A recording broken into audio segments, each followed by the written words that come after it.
stream. I'm Video Game Pianist, and this stream is about piano chess. So I won't be taking any live learn requests until 6 p.m. Pacific Standard Time today. Welcome to the stream. I'll explain how piano chess works.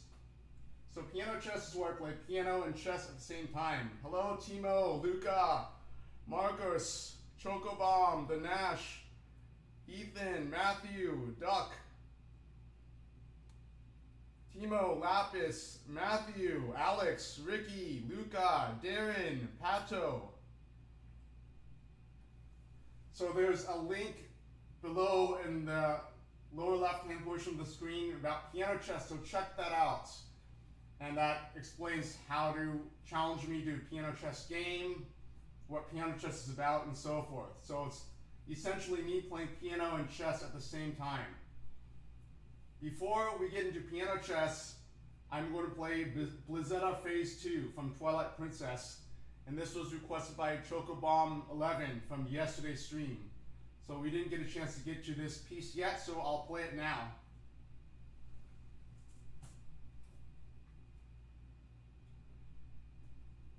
And in the left-hand side, this is the sketch I made of Blizzetta Phase 2.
here's the chessboard. So on the left-hand side will be the chess game, and you see the board here. This is from a previous game I played, so this is what's showing up. Now, when the new game starts, I'll start with the starting position. So there'll be the chess game over here, and I'll be playing piano here. And I'll still be taking requests from my repertoire list. And so, but if you want me to learn something new with the live learn, then I'll do that after 6 p.m. because mainly I want to play piano chess for this portion of the stream.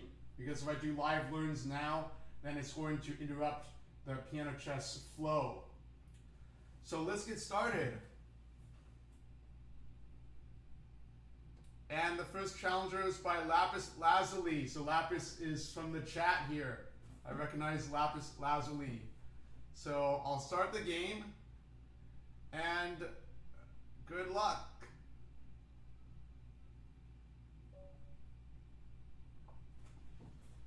Let me turn off the sound here.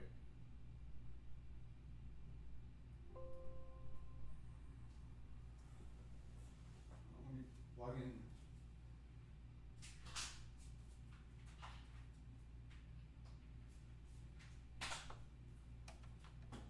Laptop battery is running low.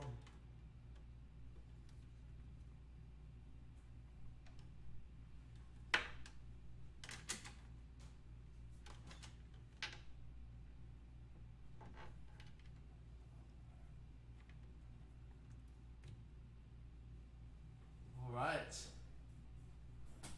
BioShock Horn's masterpiece. All right. So I'll play that as I'm playing piano chess.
you.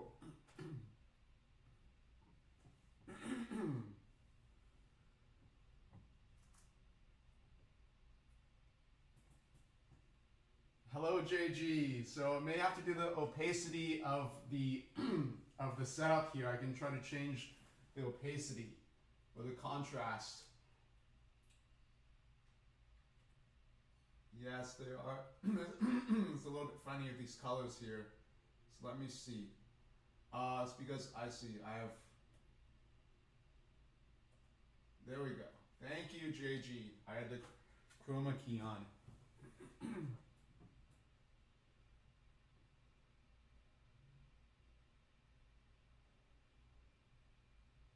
Adjusting screen brightness, so you can see the board.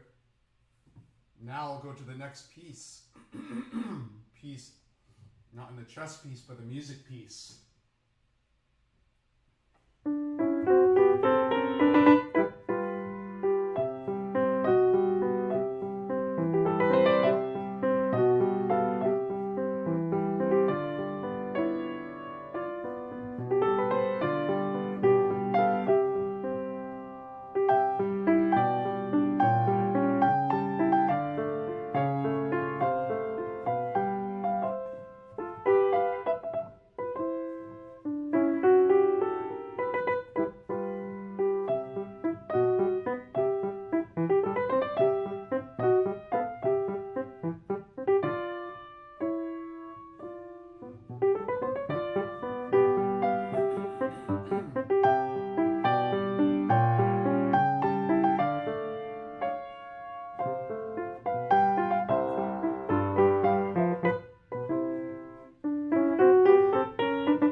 Broadcasting software crashed. Restart it.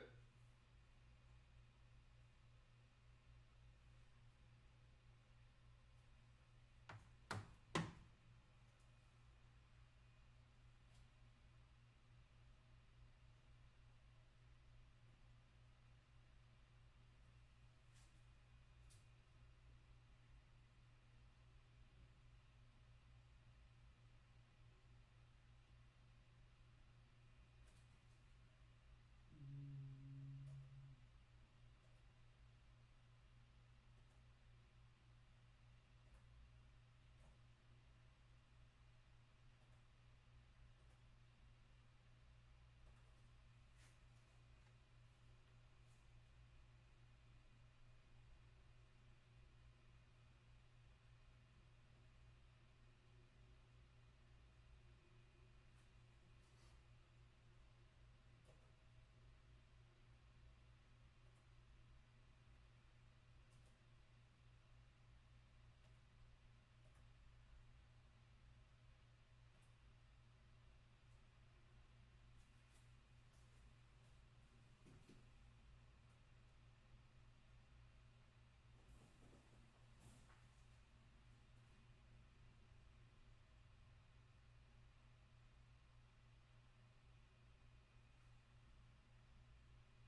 me see if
good luck.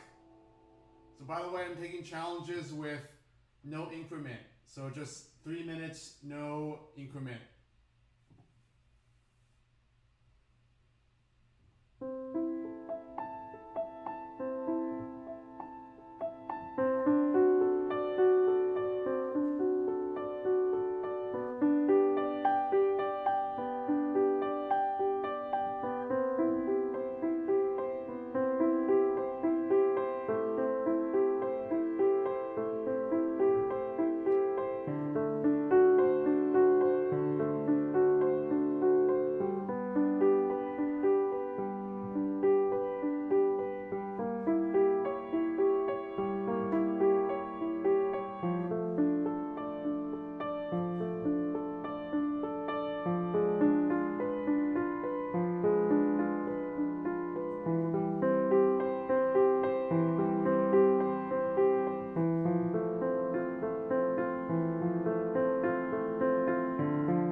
5754.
Checkmate is unavoidable.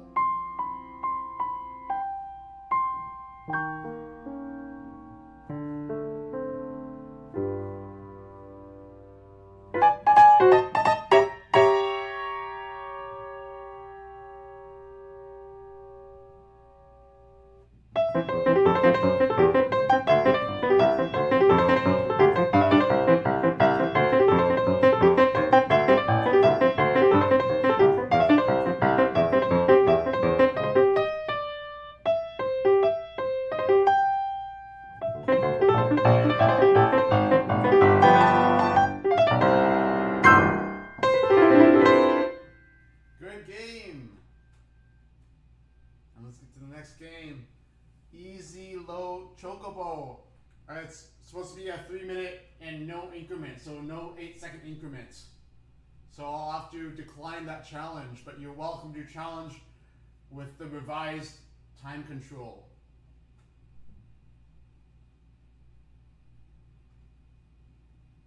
And low main, I already played you already, so let me go on to the next person. That is by Wimfish.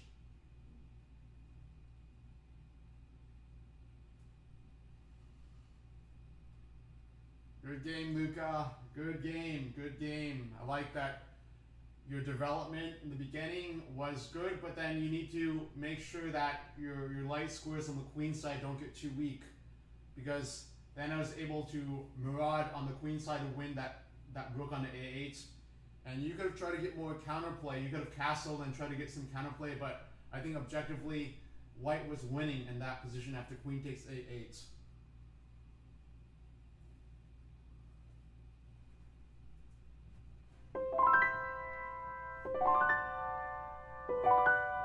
Thank you, Lapis Lazuli.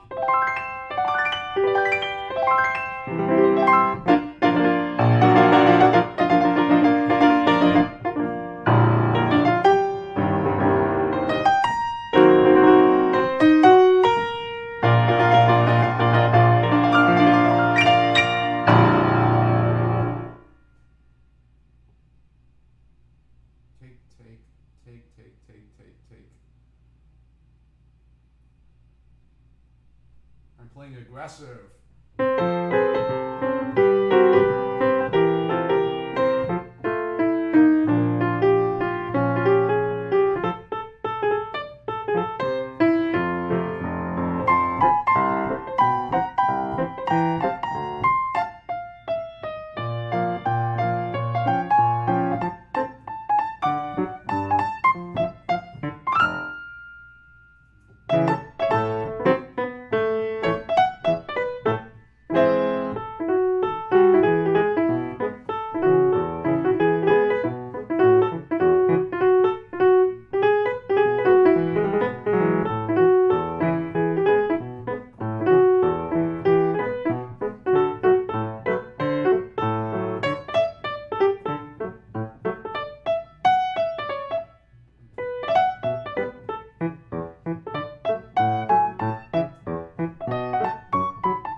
what you could have done is you could have castled kingside early. You see,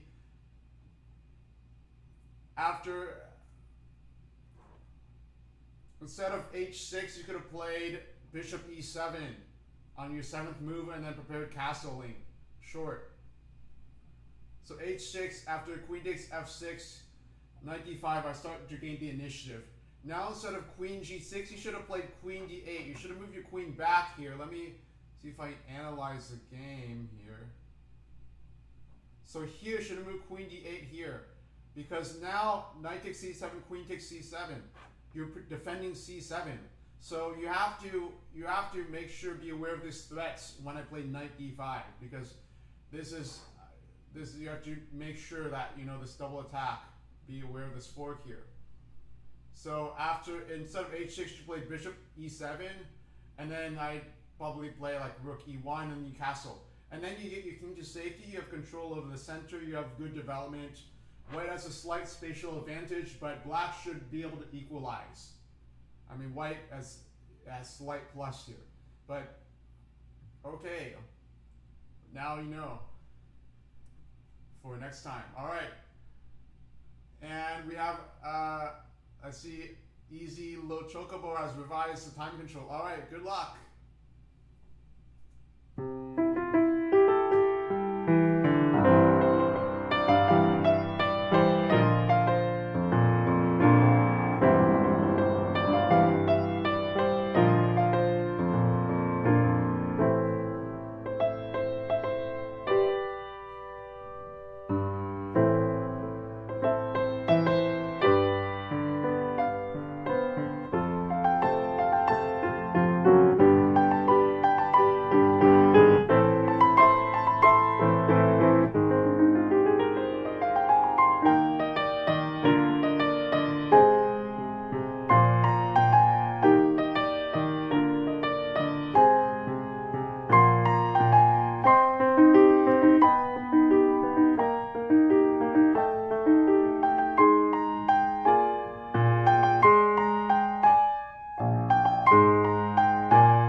Immediately after the game, you can do a super chat of $5.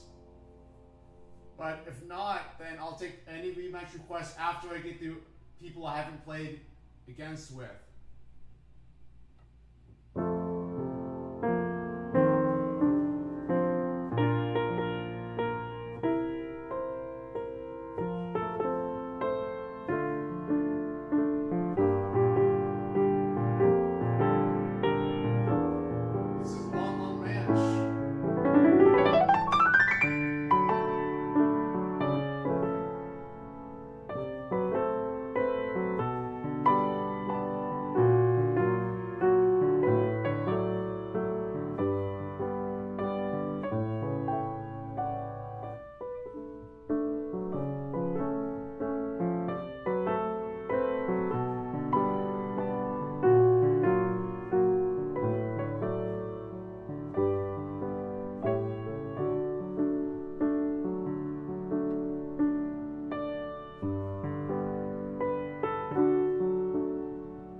And good luck, Chess Madness.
Argument that black's isolated B pawns are weak, and playing A3 to protect the A file here.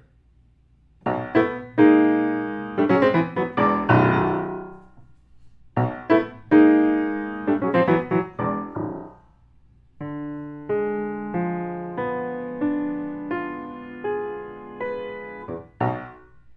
now black's rooks are biting on granite. The A3 pawn is really strong here.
blundered, obviously. So let's go over the game here. There's this position here, whereas I felt I was better in the end game here.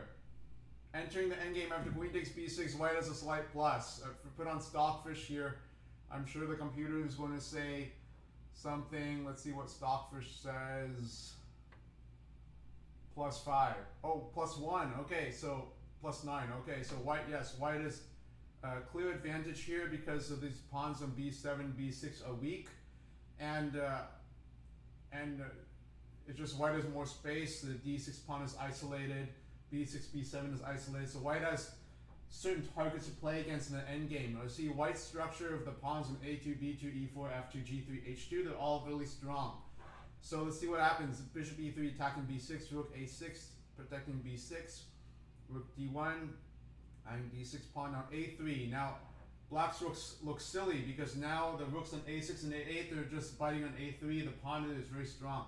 So now black should reposition the rooks and get the rooks down the c file because the c file is the only open file here. So it's important to get the rooks to the c file here. I move rook c1, knight c5 is strong. It's attacking e4, and knight d5, capture, capture, bishop d f6, attacking b2. Now it looks like white's pawns are weak here, but actually white has a resource of bishop d4 here. This is neutralizes this diagonal here. So after takes, actually it's a blunder because this actually walks into the fork here. So best here, instead of bishop d4, maybe rook c2 or something to protect b2. But now bishop d4, this loses by force because of knight b3. Now rook c4, rook takes. Now let's look at the position here. White has a strong d5 pawn. Black's rooks are not really in position, so white has a chance to get the initiative here. Black also has to watch out for their back rank mates. Any back rank mates here, so black should be careful about that. Maybe like rook e8 to control the file. And so my rook is on the 7th rank here. Rook b8 is passive. I would not recommend this move because in this position you don't want to play passively because especially every move is going to count. You cannot afford to play rook b8 even just by looking at it. I'm not even analyzing or calculating, just rook. This move is not the best because you have to get your rooks into play like rook e8 or king f8, something. You have to just let go of that pawn. You cannot hold on to it. It's like, you know, if you try to hold on to material, the opponent is actually the act of holding on to material, it may actually backfire many times. You actually have to let it go. It's a psychological approach. You have to say, okay, I'm going to let go of the b7 pawn. I'm going to get my piece in play and counterattack. But if you always try to hold on like this, then it's like that tree that doesn't bend in the wind and then it snaps. So you have to be careful about that. Don't play passive moves like rook b8, and your game will improve really quickly, almost immediately. So rook d7, king f8, rook takes d6. Now black is winning here. The computer already says -2 here, evaluation. So I'm just playing for tricks at the moment, you know. And here it's equal. White has enough counterplay now with the pawn on d6, rook on 7th rank, and bishop on g2 is very strong now. And now it says white is winning actually. So after king d8, king d8 was a blunder according to the computer. The computer recommends rook takes b2 here. Again, finding more counterplay here. And yes, I go h4, you know, try to drum up some counterplay with bishop h3 and that sort of stuff. But after king d8, this blunders f7 and rook takes b2, d6, and d6 is a blunder here. I don't know why rook b1 check, then bishop f1, and the rook, then yes, then black's in time to go rook c8 to c1 here, it seems. So instead of d6, that was a little bit too premature. So better was, computer recommends, okay, rook f8 check, king c7, and then d6. So d6 deflecting the king from b8, and then after king takes d6, rook takes b8, up material. This is clearly winning for white. So that's a tactic there. So that's also to improve on chess. You have to practice your tactics many, many times. So I remember spending like over 100 hours just practicing tactics. So that's sometimes in chess you just need to practice tactics to be able to see those things. So king h2, and now white is threatening mate in 1 here. To defend, black should go king e8. That's a stubborn defense. But now white does bishop e6, and white is still winning here.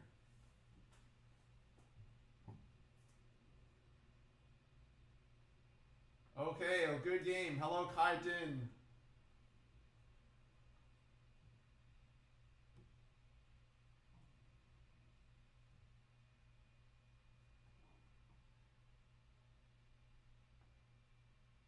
And let's see, somebody else I haven't played yet.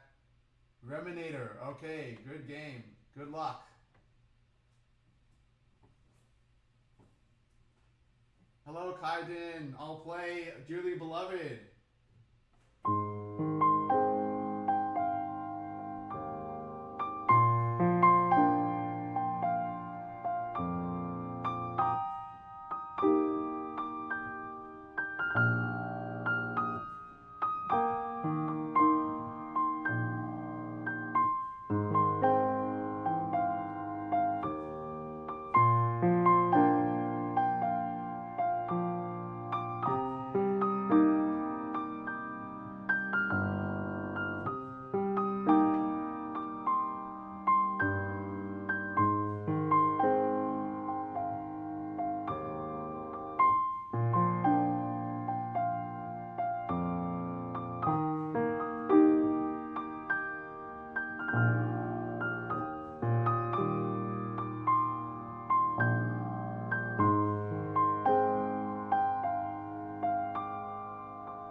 Welcome back to the stream, Shinoda.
So, Reminator, the opening, you had a good development. You're playing with good development here, and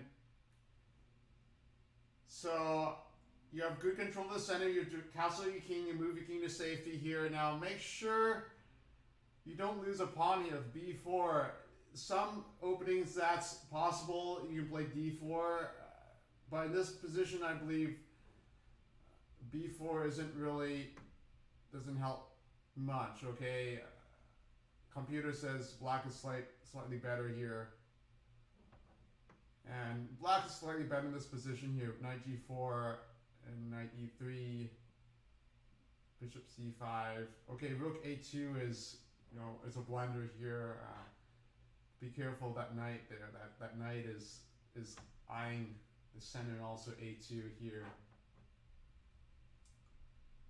And okay, here, yes, black is just winning, objectively winning after that capture, and yeah, time scramble here. All right, good game. It's Ace. I'm playing chess, piano chess again.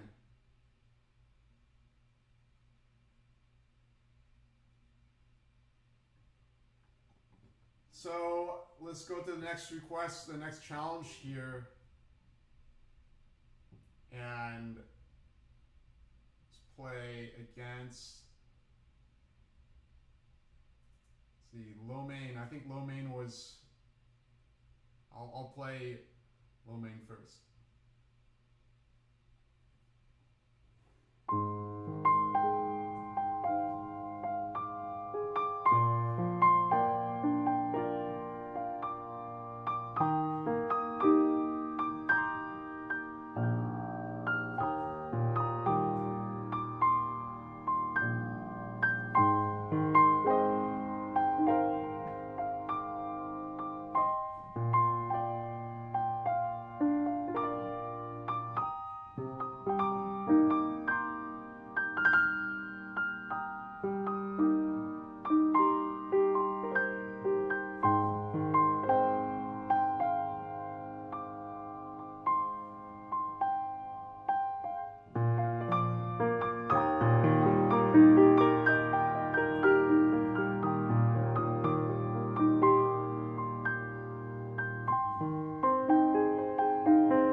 Concerto Number 2 in C minor, Opus 18, the first movement. So low main here, be careful about the opening. There's some problems with the opening here. Let's play through the game. First of all, you hung a pawn on e4, so make sure you don't hang pawns like that. You have to be careful. When you do knight f6, e4 is under attack. Also, when you have to play e4, you have to remind yourself e4 is not defended. So when it's not defended, you have to be careful about that. So d3 is better defending e4. But now knight takes e4. Okay, I win a free pawn for nothing. Bishop d3, d5 gain space, protect e4. Now bishop b2. Okay, again, this bishop does not have a future. You look at the pawns on c3, d4, the bishop is blocked by these pawns. So if you go fast forward in the game, this bishop is not, okay, its role in the game is very limited here. And in fact, it got attacked here. And the bishop didn't play much of a role in the game. It's not being captured. So, okay, yes, bishop b2, okay, you might have plans to attack the king side, but personally I would not play this move. I would play bishop. I would not even play bishop, but castle first, and maybe bishop f4 or something. But now castle, rook e1, bishop e6, d takes d4, rook takes e4, and black is better here, just because black is up a pawn here. So be careful about the opening here. So a lot of the problems I'm seeing with the play so far is a lot of people have problems with the opening. It's not that memorizing, it's not the memorization, but opening principles. When you play the opening, you have to, number one, develop your pieces rapidly. Don't just move the queen around for like 5 moves trying to attack everything. That's not the right approach. Nobody did that, of course, but that's an exaggeration. But you want to develop your pieces, prepare queenside castling. Number 2, control the center. e4, d4, d4, e4, d4, d5, and e5 are the important squares. You want to control the center. And the screen somehow, the broadcast crashed, so let's restart that. So controlling the center, that's important as well. And then king safety. You want to make sure that your king is safe. So castle your king side early. Don't delay castling for too long.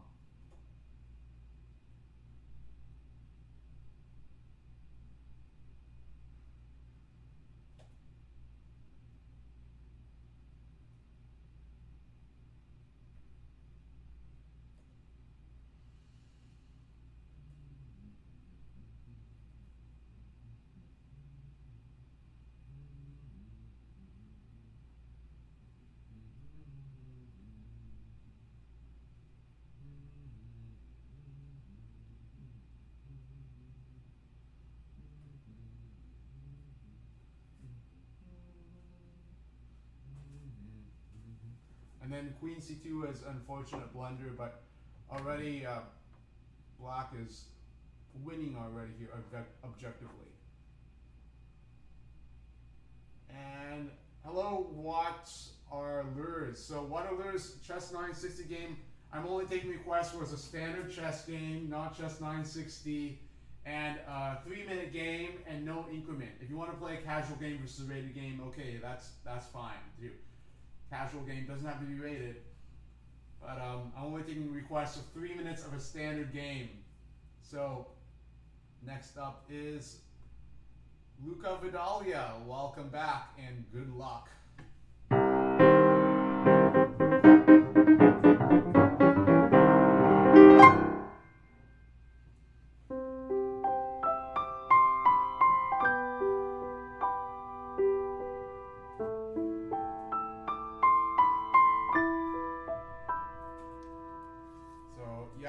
I turned my laptop because my laptop was blocking the microphones here. So now hopefully I should be able, people can hear me better now.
resigned too early. You resigned. You could have explored some tactical possibility here in the game. So look what's happening here.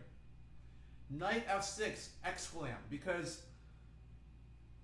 white is winning. You resign in a winning position. Stockfish is screaming that white is winning. Plus 3.6. Look, knight takes e4. Brilliant move. I think what happened is that, Luca, you were surprised that I was going to capture your queen, and you're too shocked and resigned, but you could have looked earlier, further on. Oh, you have to go, Luca. Okay, good game. Bye. But anyways, let's look at, in any case, whether the game ended win, draw, loss, let's look at this objectively here. So, objectively speaking, white is winning, because after knight takes e4, if bishop takes d2, then knight f6 check. If king g7, then knight takes e8, forking the queen, king and queen, clear win. So black has to go king h8. Now white goes rook takes e8 check, king g7, and now this quiet move here, bishop e7, sneaky move. And now, even though black is a queen, white is the attack. So if white just plays something like random move like a6, then white just goes h4 and asks black, what are you going to do? How is your king going to get out of this trap, this trap here? If black just goes a5 and waits, then rook g8 check, king h6, and then bishop f8, a beautiful checkmate. h4 was the guard g5 here. So I actually made a mistake here. This is probably the most decisive move I've played so far in the stream. I better quit when I'm winning, right? Because bishop h6 was the blunder. And, you know, I was trying to pin the knight to the queen and thinking, okay, if he does knight takes e4, bishop takes d2, but then you have to think, if the opponent is actually looking ahead and you just calculate those two moves, the opponent, if they calculate three moves, it's like, aha, they're going to out-calculate you and actually going to embarrass you by playing, okay, rook takes e8, now what? Or actually, knight f6 check, and now what are you going to do? So, a lot of times in chess, you have to calculate a lot. Calculate. So, here, king h8, yes, now white is just winning by force. It's just like a mathematical problem, a calculation here. So, instead here, is this around equal, white is a slight plus 0.1 here. Instead, queen c8 or something would have been fine. But here I was searching for a plan what to do, and I think queen c7 was not good because queen c7 took let go of the rook on e8. I mean, see, when I do queen c7, I check the king, but you know, not all checks are good. Not all checks are productive. So after that, now I play, you know, now my bishop is pinned because my bishop moves away, then rook takes e8 check, like this. So, and that's actually mate in 4, what the computer says. So yeah, Luca, you played the opening well. And after here, it's about equal. White is slightly better. So, the only big mistake you made, Luca, in this position was resigning. If you hadn't resigned, you would have been playing like really, really well, and you wouldn't have, you know, I don't see any major mistakes here. So that reminds me, like, there was the ultimate blunder. So the ultimate blunder is not making a chess move in the game, but actually resigning in a won position, or perhaps even resigning in a drawn position. But resigning in a won position is even more, more kind of a blunderish aspect, because you're actually winning, but you resign, and then you can't prove you're winning because you resign the game. So I accidentally turned off my iPad, so I have to reconnect the stream here.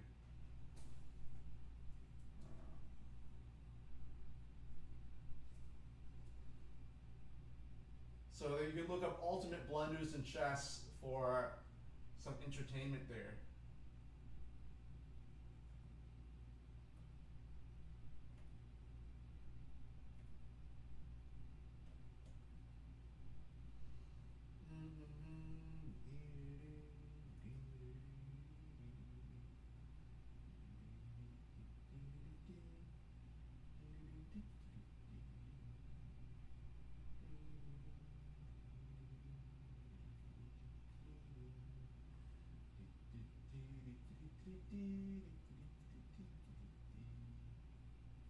Okay, and okay, so there are no other requests for chess. There actually is. What others? Okay, actually J3123 is challenging me, and so let me take J123.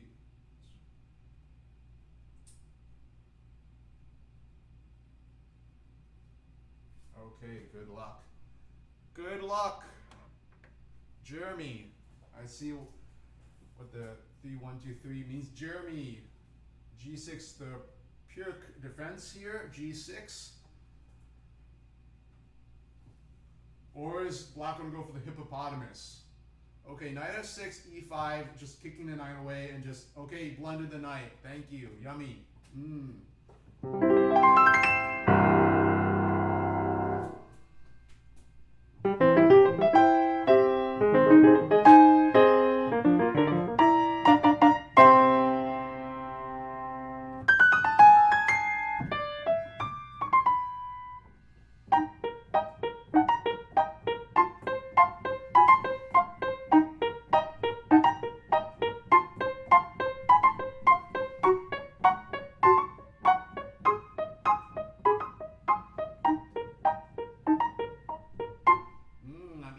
Material. It's like I'm getting hungry just eating all these chess pieces.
Welcome back.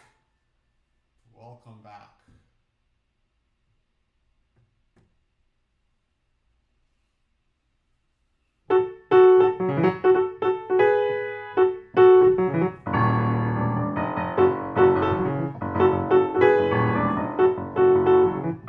Bye, Kai.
minutes.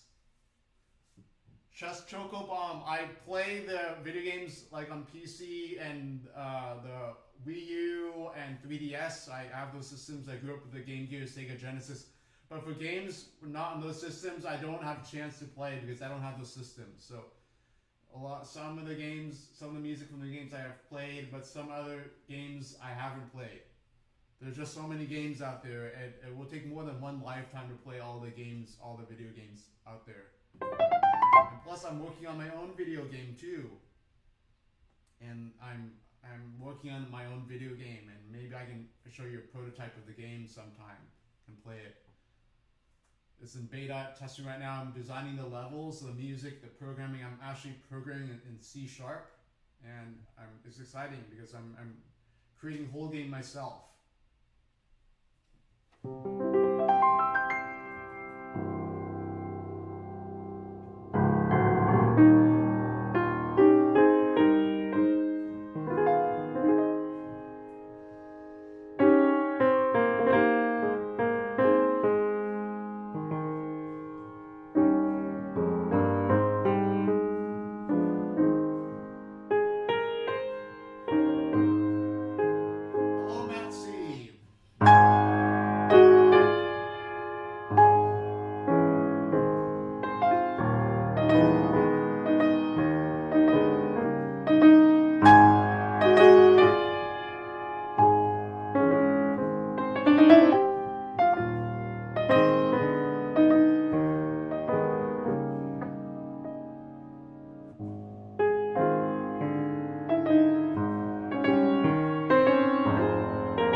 Okay, so that was the closest I came to losing. Now let me create a game with just 1 minute. 1 minute per side. This is called a bullet game or lightning game. Now play a casual game. Minimum rating. This is going to be a challenge. 1 minute per side. So now increasing the rating floor.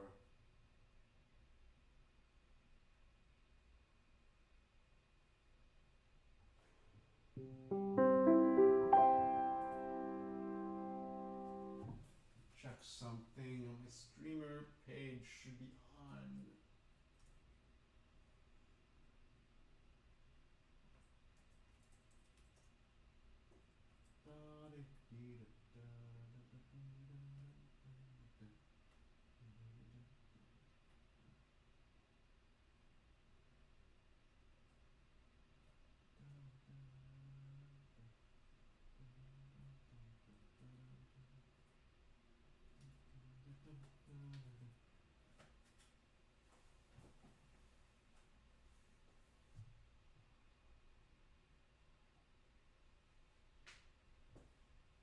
Okay, 1 minute standard bullet game. Let's create a different, let's lower the rating floor a little bit to 1600. I'll have 1300, why not?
Good game. Time scrambled and was exciting.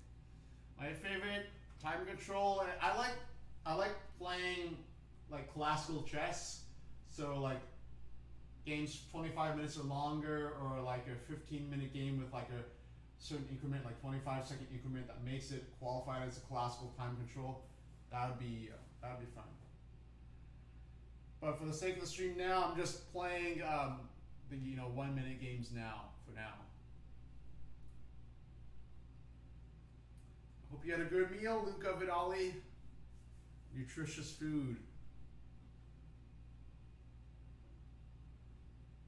I see, Luca. So you're underrated. Underrated for the current account. You're playing Regans. But that's fine. That's fine. That's fine. play some classical jazz while playing some classical jazz.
Close game. All right, good game.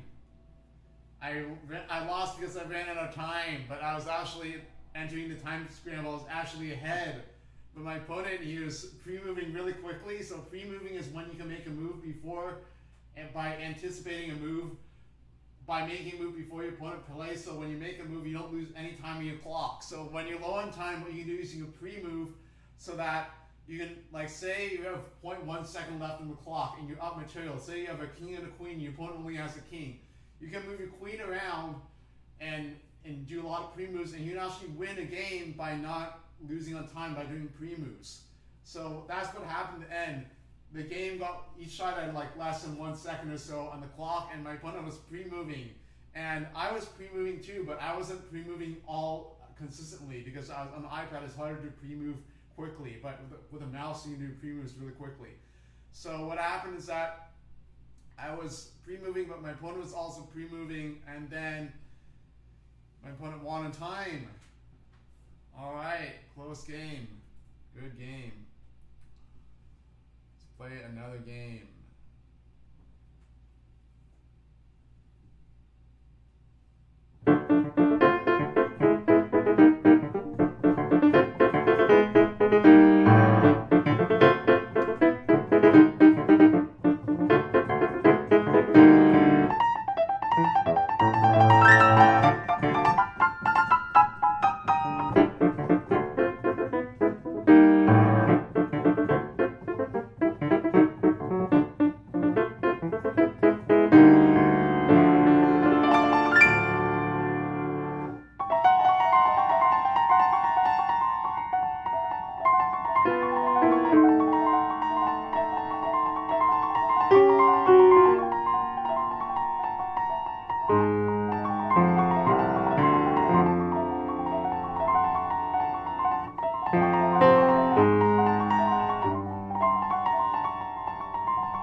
Oh, good game.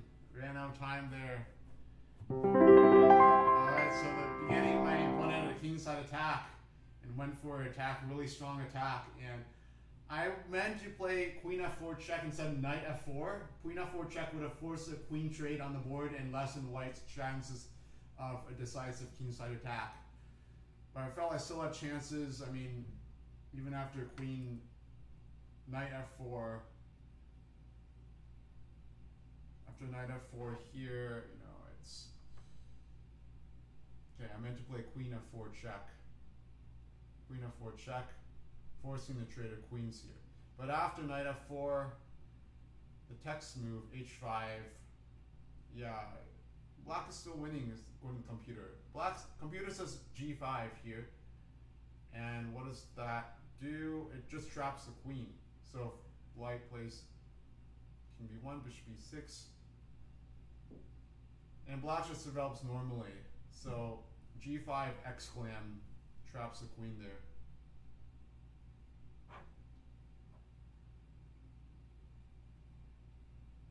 All right, Ivan T. Good luck on the game.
Removing the defender.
Okay, good luck, Waterloos.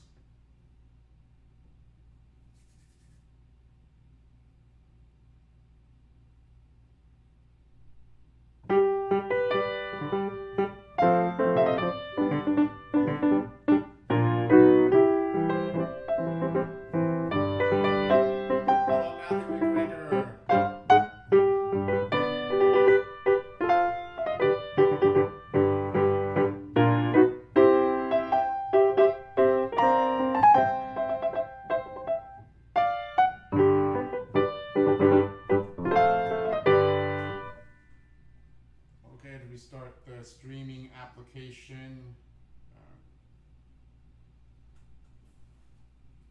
I'm not sure why it stops like that. I might have to try another app because it just crashes for seemingly no reason.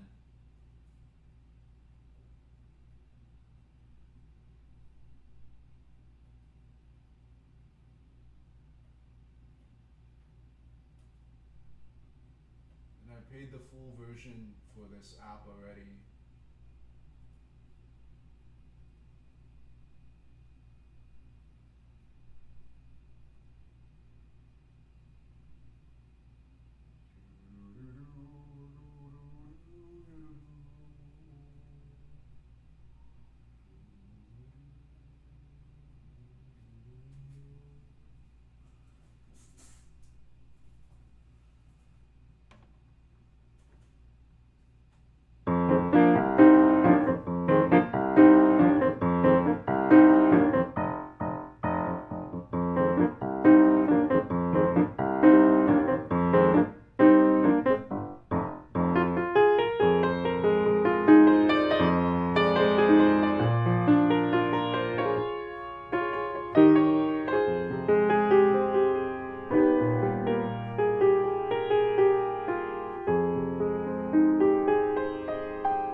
What this theme is from?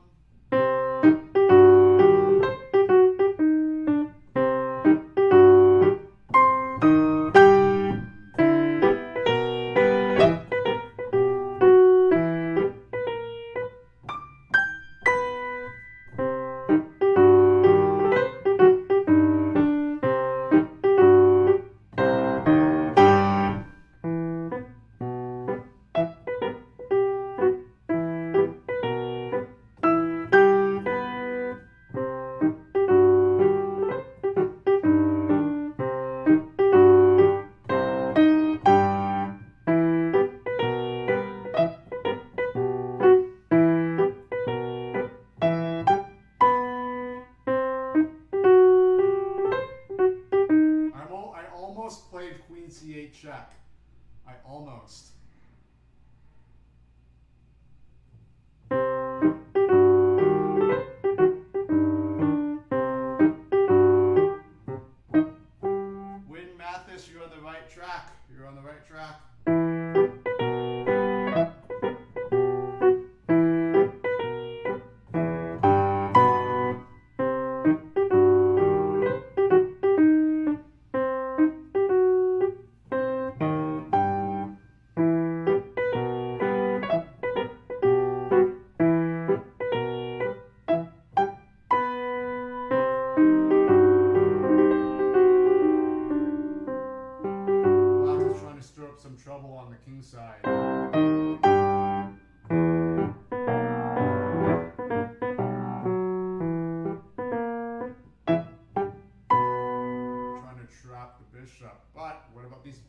pawns.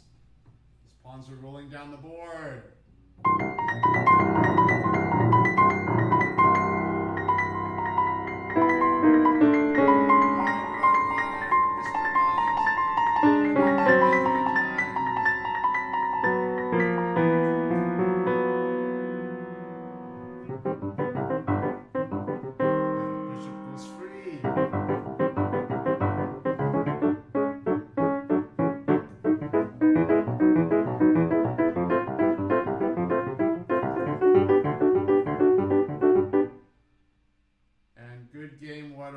Good game. That was a valiant effort, Waterloos. You had that the bishop trapped, and you just had to trap the bishop. And if you lose, you would have won the bishop. But White had counterplayed that pawn going down the A file. All right, increase the volume on. This should be a little bit better. Hopefully you can all hear me better now, right? Because the volume just got increased on the microphones.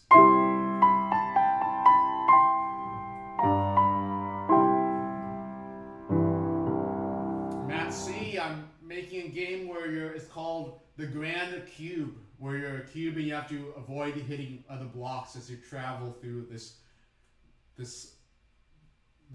platform. It's in 3D. Yes, Abby, I am making a video game and programming it. I can play part of the music.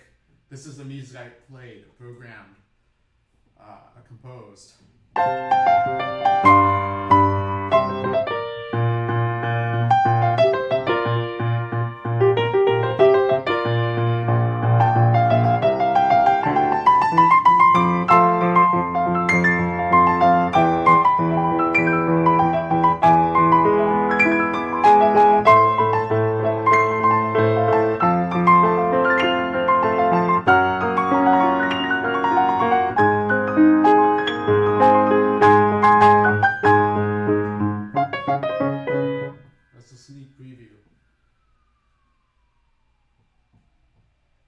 That's all I'm saying now. That's also the sneak preview for the game. I'm not saying everything.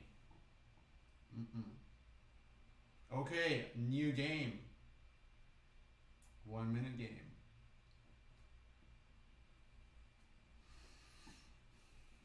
Good luck.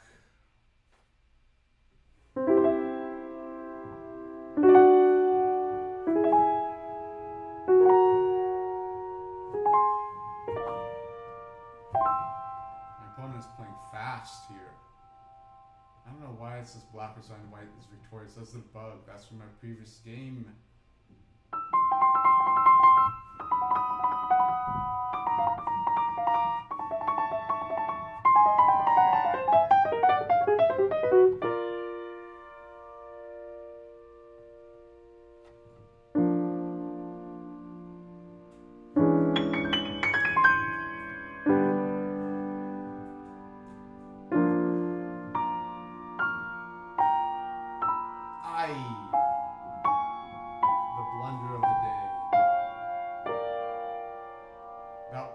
On white is victorious sign. A little bit distracting. It'll come out when the game will come out when I'm ready to release it.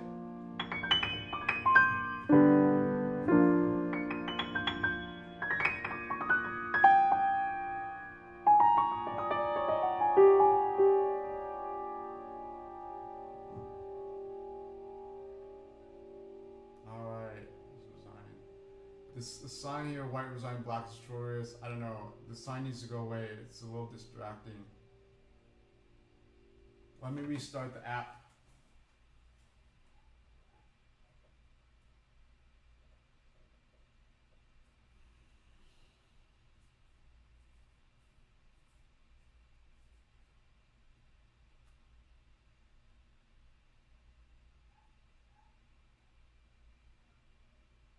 Oh no, the screen crashed.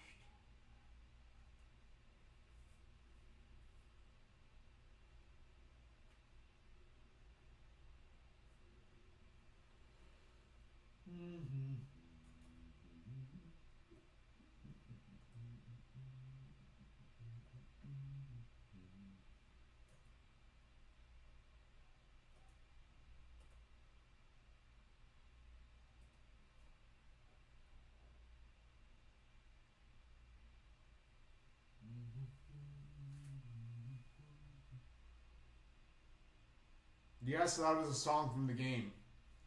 It was.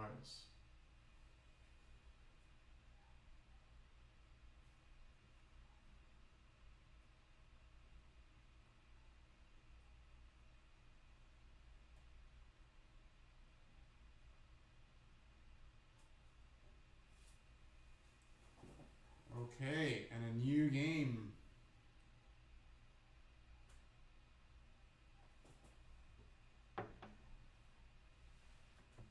Thank you, Wim. The London system. White is playing quickly again. Trying to win on time, I see.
And a victory.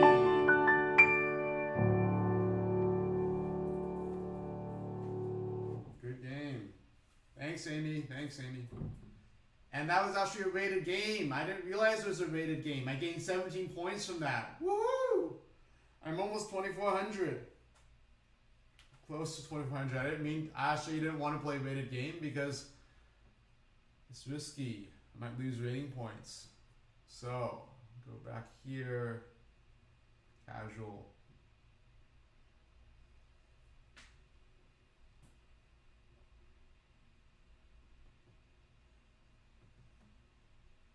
En passant.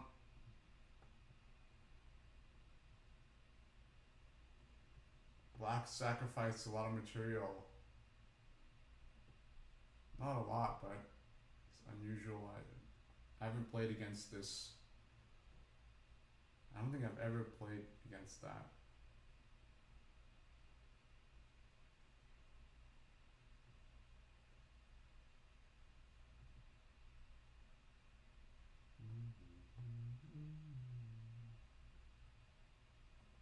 My opponent is playing quickly again.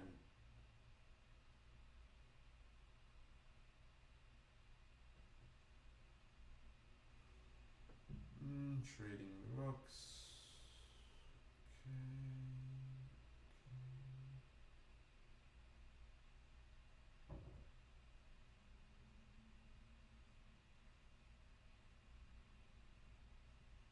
Winning material.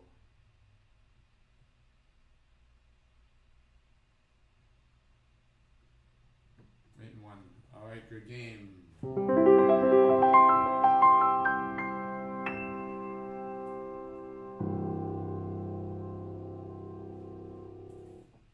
Bye, Wim. Good games.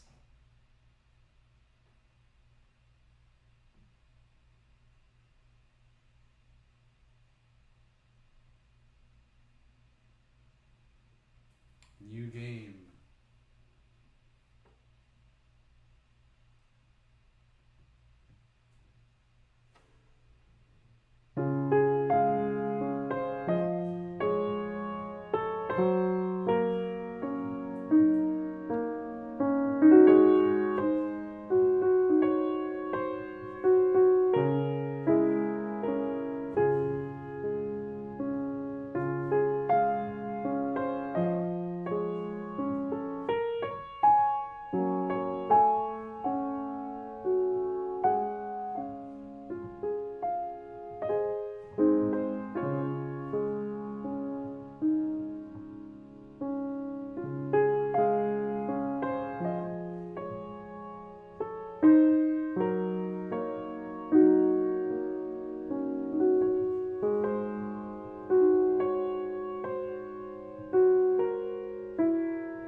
bishop is pinned.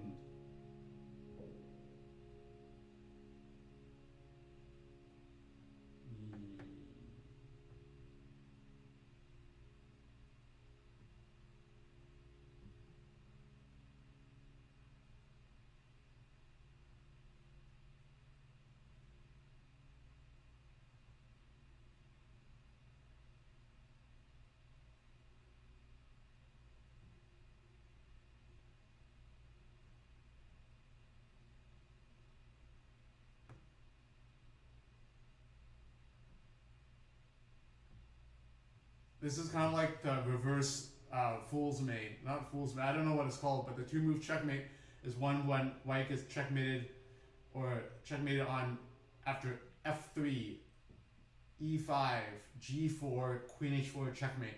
But now the checkmate is on the other diagonal. So that's what reminded me of the two move mates. This is much more than two moves. Good game.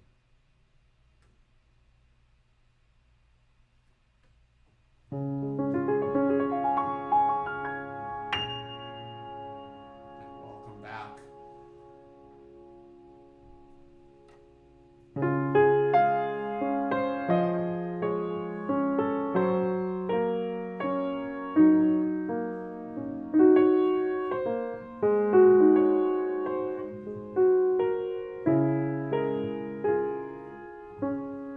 CD was not the best move there. Best move was knight f3.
Forcing the situation here.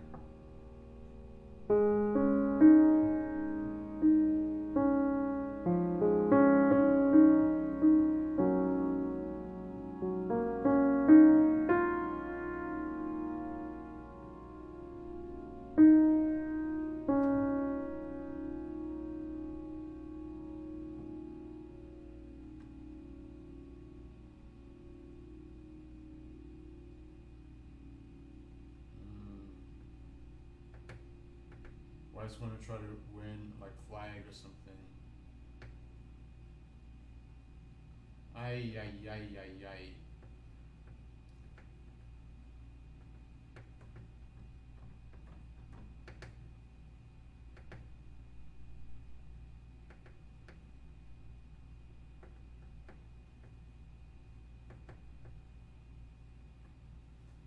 All right, good game. So yeah, that was, I was trying to rearrange my pieces on the king side, but then it didn't work out, and yeah, that pin on g8.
Fight back.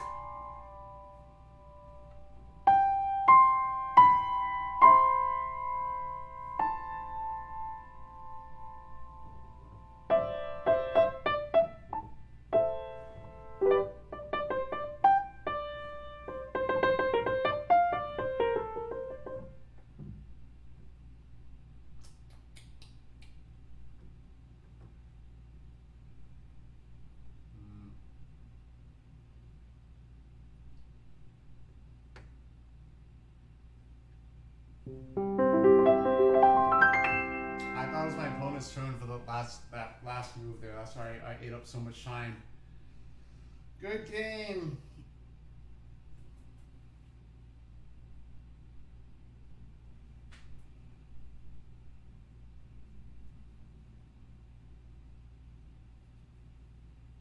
Good luck, Choco Bomb, learning to play piano and chess at the same time.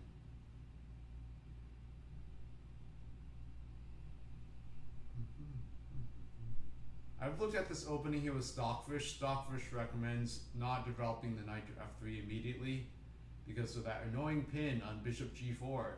So only after h2, h3 does Stockfish says, okay, you can move, you develop your knight to f3.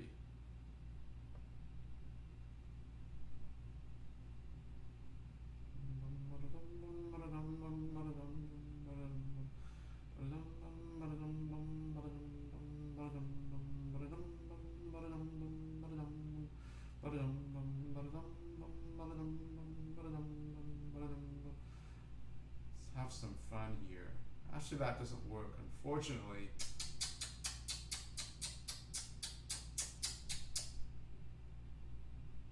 Try to have too much fun, that's what happens, things backfire.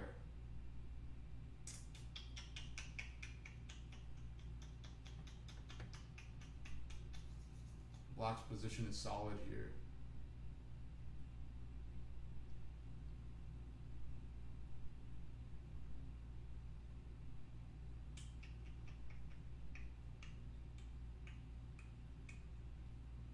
See if I can stir up some trouble.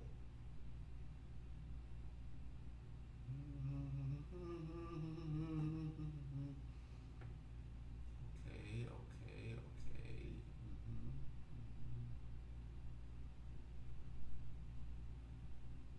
Thank you. A yummy queen. What is going on here?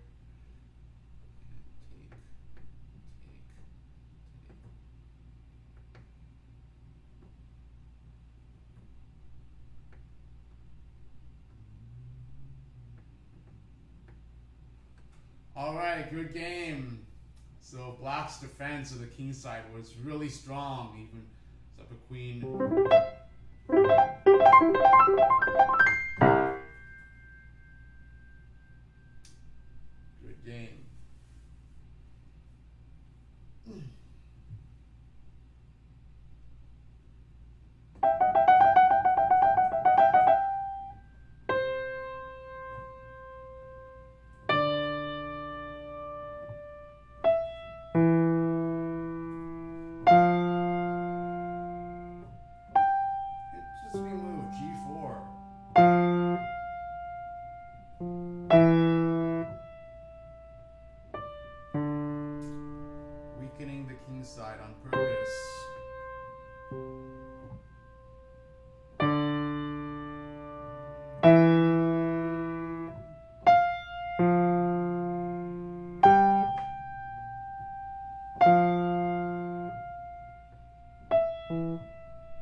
Alright, that was a very close game.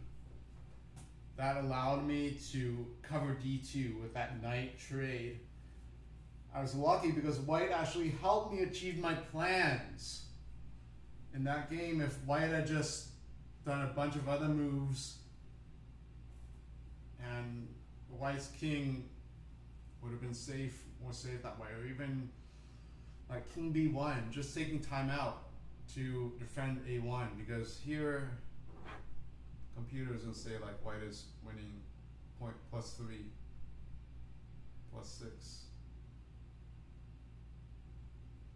Yes, knight e5 was a blunder. It went from +6 to -5. It's like losing a queen and 2 pawns or so.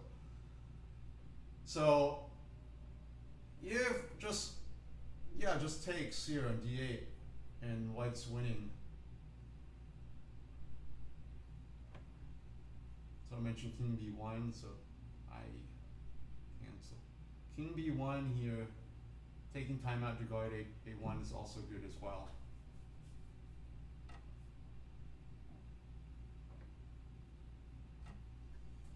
Alright, do I have any challenges? No.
Knight f2 somehow. I didn't play in time. I meant to play knight f2 in time, but I ran out of time. Good game.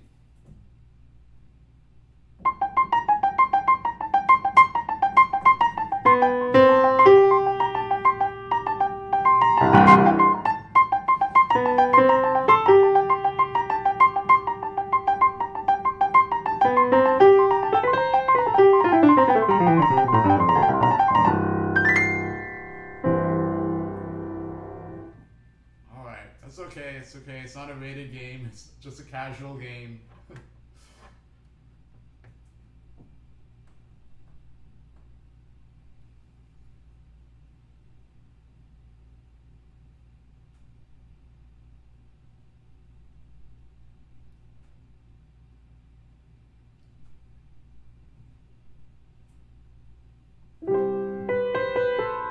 Black is playing a porcupine. It's called the, I think, a porcupine variation, or no, hippopotamus.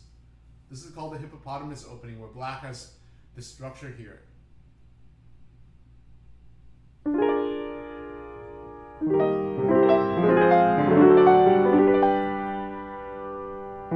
Ah, hang H4, no.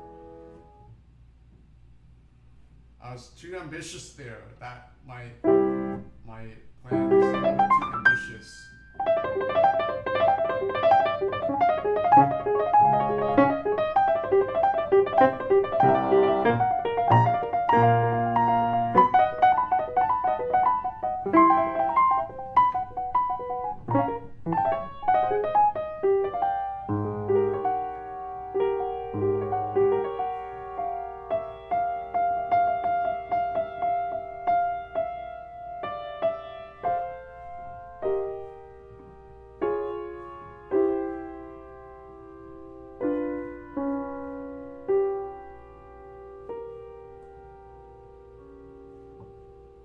Trying to trap the queen.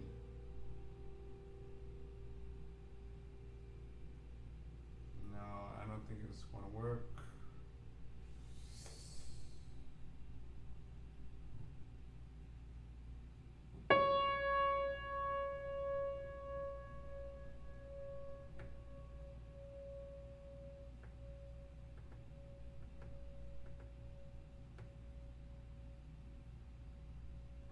Wow, wild game. Wild game.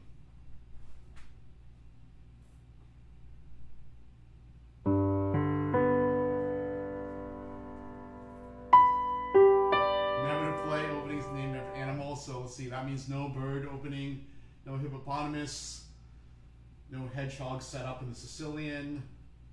What else? No rats, orangutan.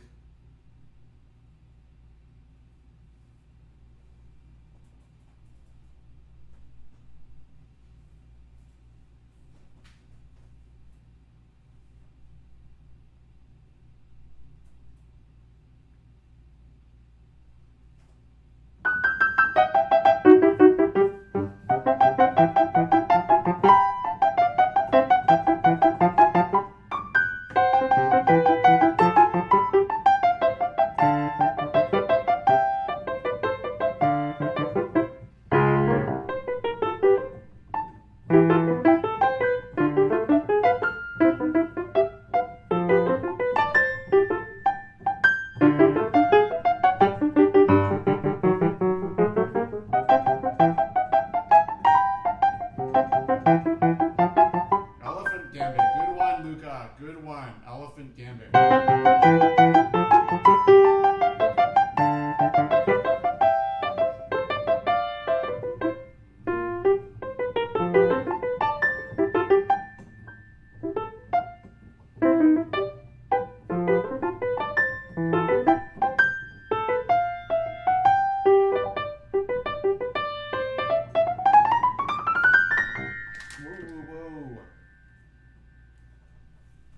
Time to readjust the camera.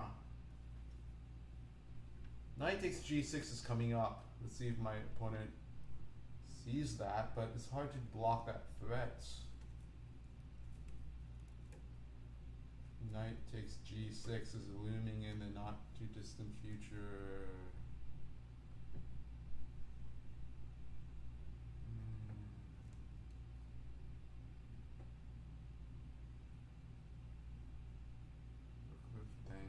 Thank you. And now rook h3 and check. Wait, no, it's not checkmate. Gotta redo it. Queen g7 mate. All right, good game.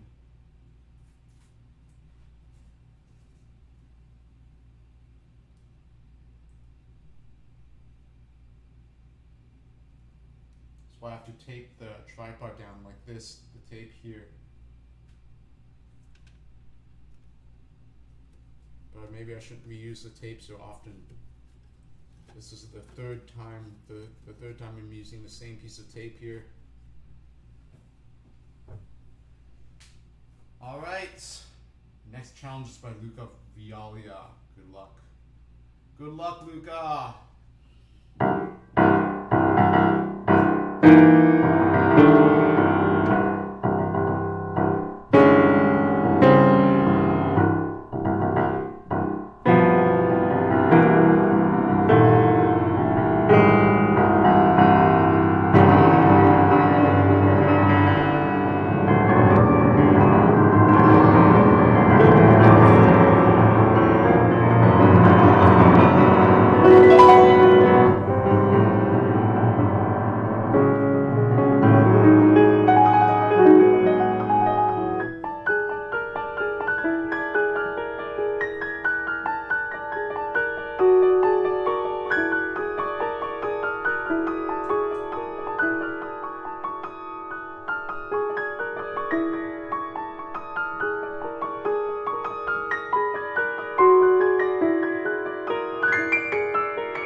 Improvisation.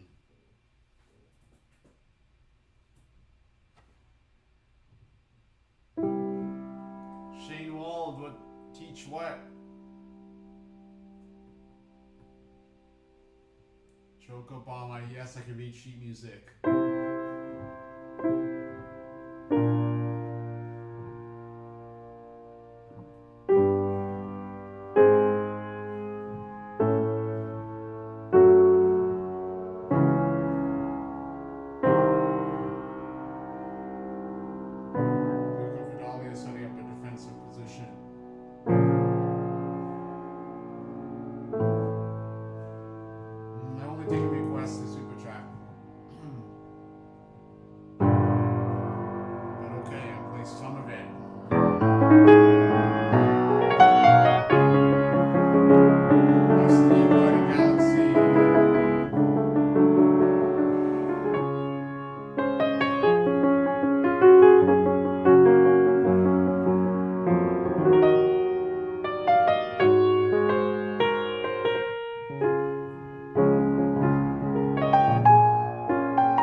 Squiggle. Good luck, Trust Madness 19.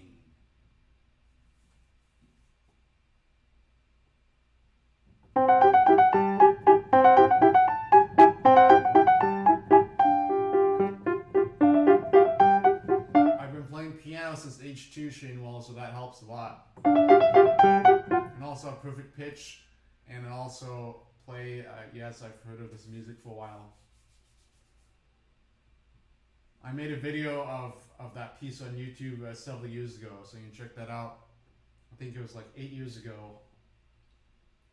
I made a video of me playing Gusty Garden Galaxy, so check that out. Now E5 threatening E4, double attack. Now Trust Madness moved H3 a little bit too quickly, because now I win material. Bishop A3, the key move to defend the knight. And now black will start fighting back.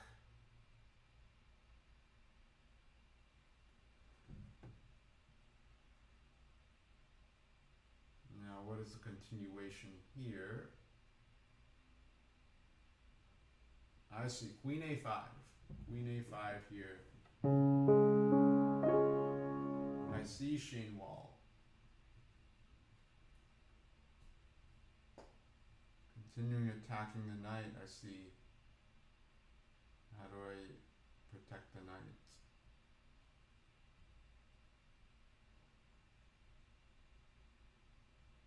Aha. Trickery, knight C3.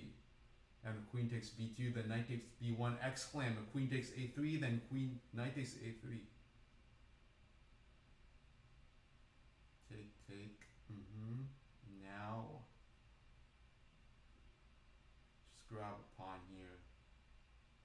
Check, back.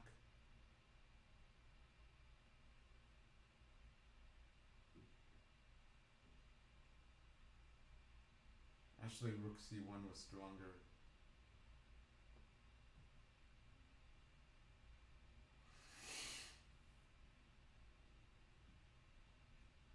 Now, objectively, white is slightly better in this position. Shane Wall, yes I do. My rate is $100 an hour.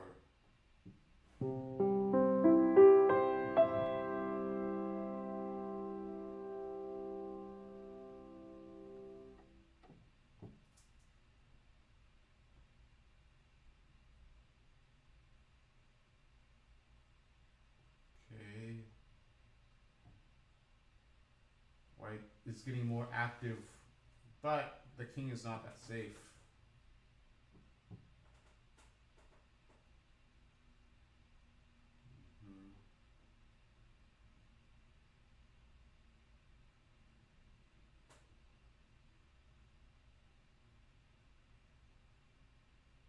Queen D6.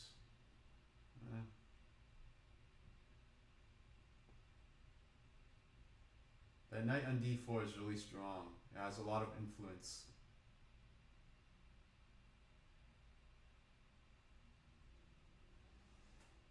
If I can somehow move the piece to the king's side and attack on the king's side, then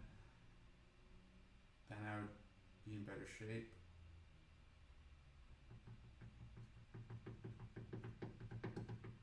Yeah, like lessons on Zoom or Skype.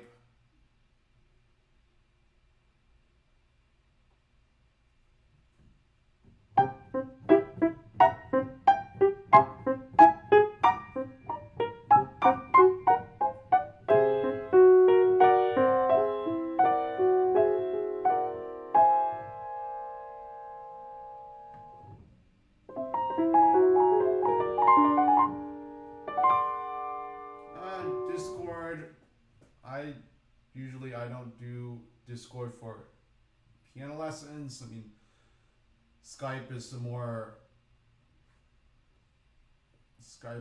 least more professional, at least what I have a feeling. Discord is, I mean, it's not impossible to do on Discord, but mainly the video communications have been honed by Skype and Zoom. So, okay.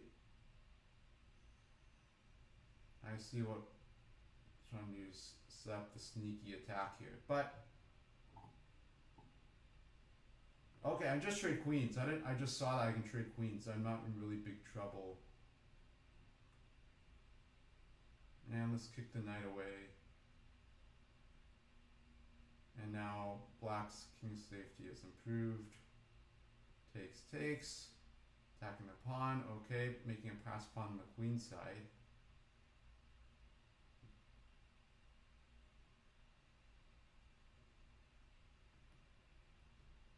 So the lessons would be like 1 hour per week or so for a lesson, and you'd have to have a camera set up. I mean, this is all assuming you pay the rate of $100. But the way it works is like the student has a camera, and most likely it's better if you have like a laptop, a big screen, rather than a phone, because then when they demonstrate, you see the screen bigger. So you need to have like a laptop, and then I'd stream through webcam, and then just be communicating through video. All right, 5 minutes left for the piano chess stream. So that's all. No, thank you. I have to play another person. Let's play some lightning. Let's play some bullet chess.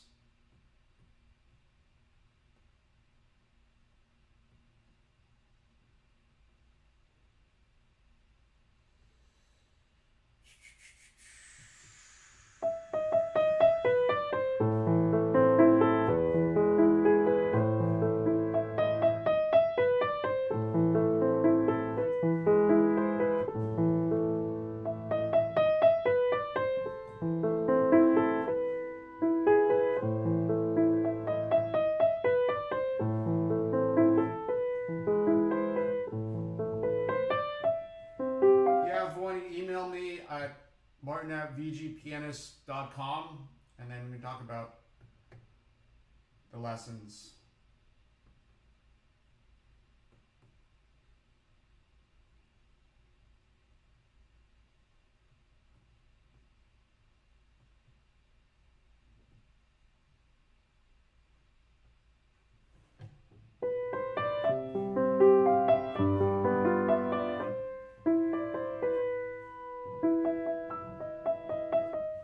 Playing fast again. Okay, so catch up here.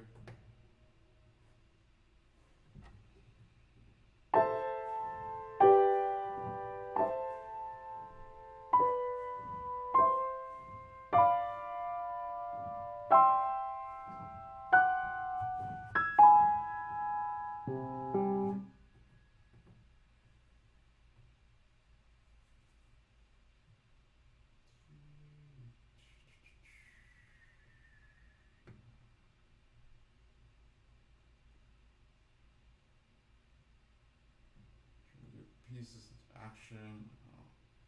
Queen there.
If you're learning piano at the beginning, I recommend you learn it from a traditional way of reading sheet music. So usually the content, what's in the sheet music, is not as important, but the way you're taught, that's more important. It's how you play than not what you play. It really doesn't, I mean, as long as the material is balanced, there's chords and melodies, then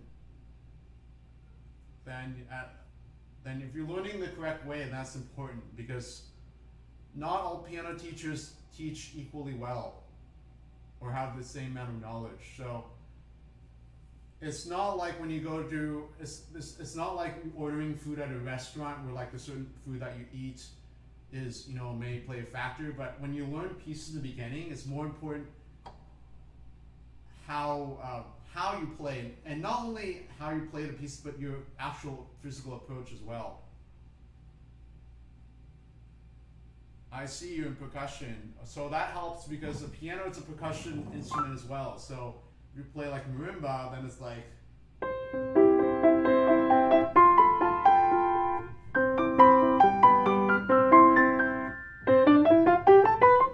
but you have to use 10 fingers. So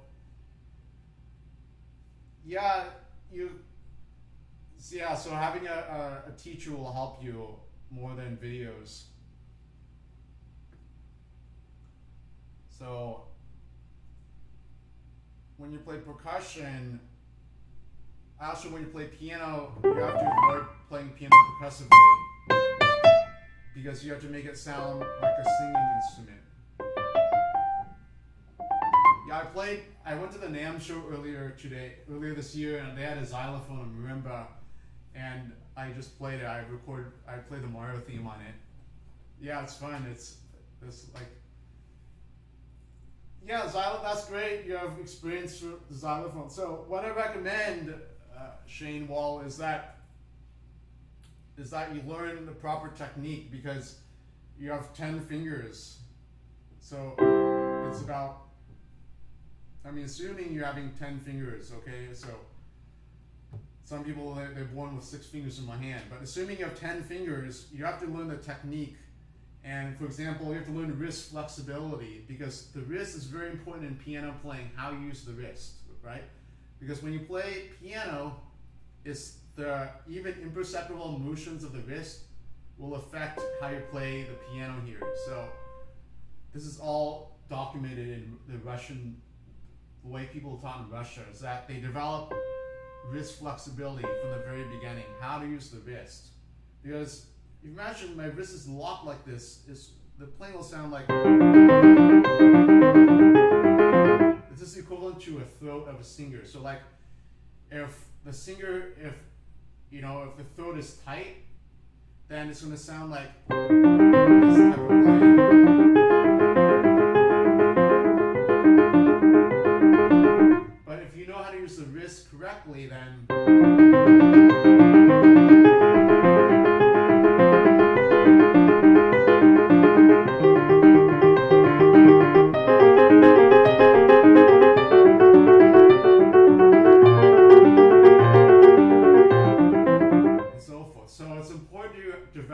wrist flexibility, because this is something that has to be developed as well. It's not just a light switch, like you turn on, I'm going to be flexible with my wrist and I play. No, you have to develop wrist flexibility by being aware of the situation, how your wrist works, and doing exercises. So there's a book I recommend. It's called The Fundamentals of Piano Technique, the Russian Method. Ta-da! So this is on Amazon. I think it costs about $10 or $15. You can buy this book and go through the exercises. But make sure you do it correctly, because you can do it the wrong way. Again, the book shows you like the certain exercises, but it's important to be able to do them correctly, because there are also musical aspects as well, and making sure you're doing it correctly. So the book has exercises like Hannon and Cherney, but at the same time, it's not guaranteed if you play through the entire book, all exercises, you'll be proficient at playing piano. You need to have a teacher that overlooks your study at this, especially if you're new to learning these concepts. And I don't think this book's meant to play through from cover to cover, front to end, but you can pick certain exercises, like goes through trills, finger independence, wrist flexibility, all these different aspects. Okay, so Also look up Chick Corea's mirror image exercise on YouTube. He did a master class. There's like a video on YouTube about Chick Corea as a jazz pianist doing these mirror image exercises where you have the piano split between visually the same, because humans have, assuming you have two arms and two hands, then when you do this exercise, everything is like a mirror between E and F, or not E and F, but on D. So everything is like a split mirror. And that way you can see the differences in your hands, how it feels and how it sounds when you do these exercises. So the book is called Fundamentals of Piano Technique. I don't want to veer this stream already. We're talking too much about non-stream concepts. So Shane Wall, I like talking about this, but this is just not the right time and place to talk about this, because I don't want to bore other, I don't want other people to feel left out, and then I don't want other people to start messaging me about other things, and then the stream gets veers off track. So just Fundamentals of Technique, the Russian Method. It's by Leon Konis and Olga Konis. So yeah, it's what I'm saying is like the basics of piano is really important.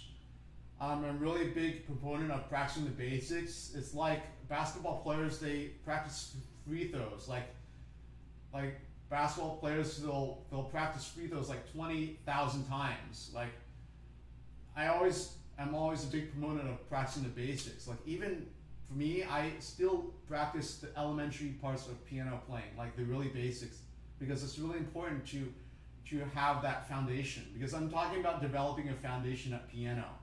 So you don't want to play advanced songs with a piano if you're not have a good foundation.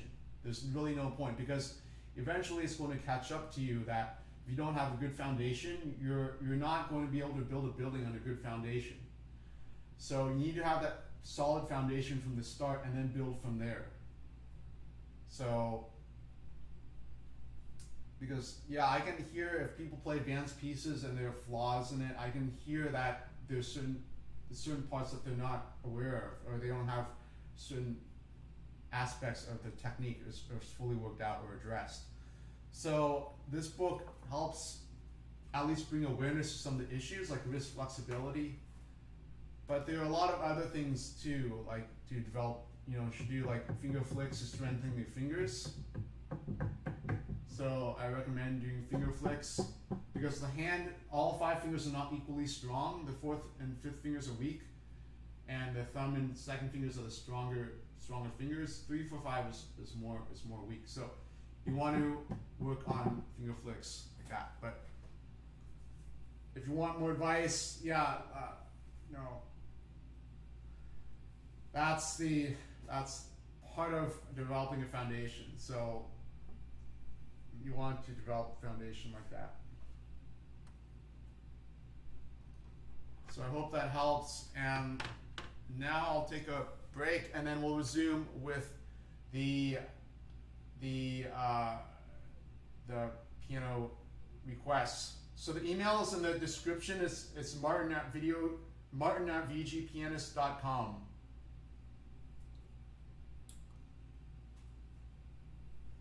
So that's the email there.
Okay, so we're back, and we're now to the second half of the stream, the second part of the stream, where I'll be taking requests. And so let's get started. So Shane Wall, I already was really generous with my time and already gave you a lot of advice. So again,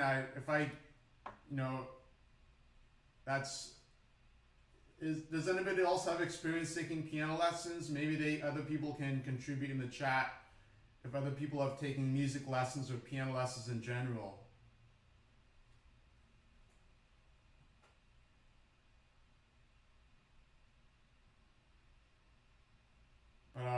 So unless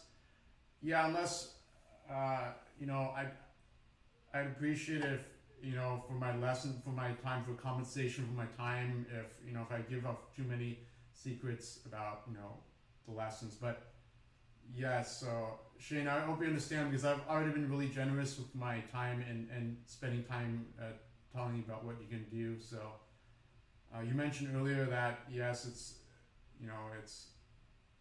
if the financial situation or whatever, if you can't pay for the lessons, then you can't pay for the lessons. But that's the rate I charge, and I don't.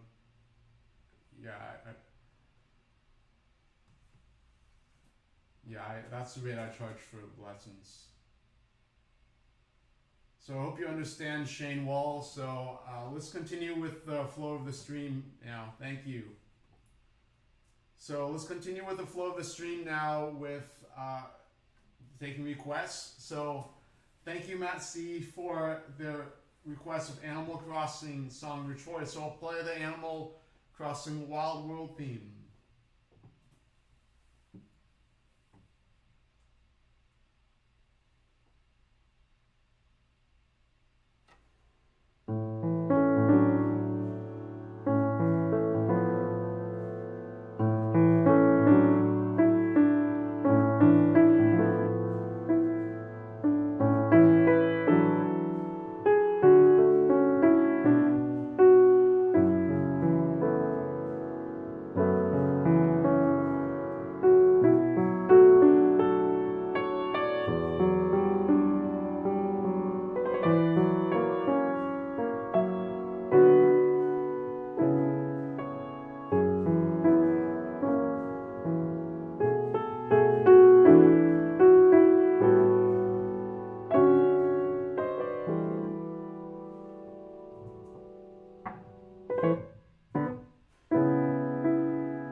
Thank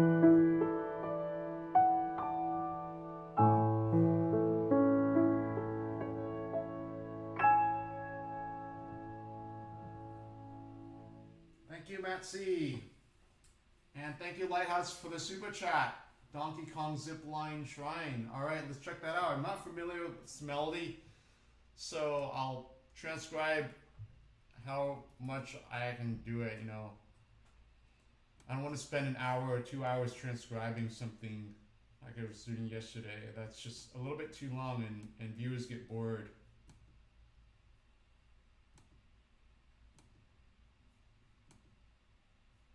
So yeah, the transcription is knowing the boundaries of what to transcribe, because yesterday's transcription for the Castlevania 4 piece, I actually had the Anthem computer transcribe it. I downloaded the program and had the computer do the transcription, but the computer didn't do it well because the computer transcribed all the sounds, and there's a lot of echo and a lot of ambient sounds in the music. So a lot of those sounds ended up in the sheet music. So the computer is good at transcribing music where there's not much ambient sounds, and there's each line is really clearly delineated. So humans still have a chance at transcribing things. So that's the strength of humans. I mean,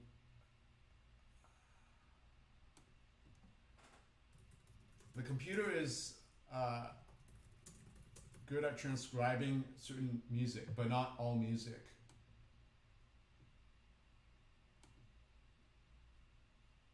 Shane Wall, I transcribe using my mind.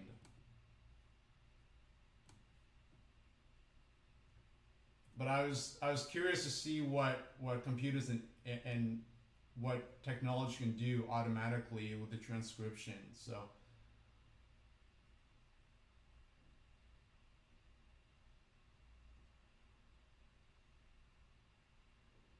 this is Zipline Shrine from Donkey Kong Country Tropical Freeze.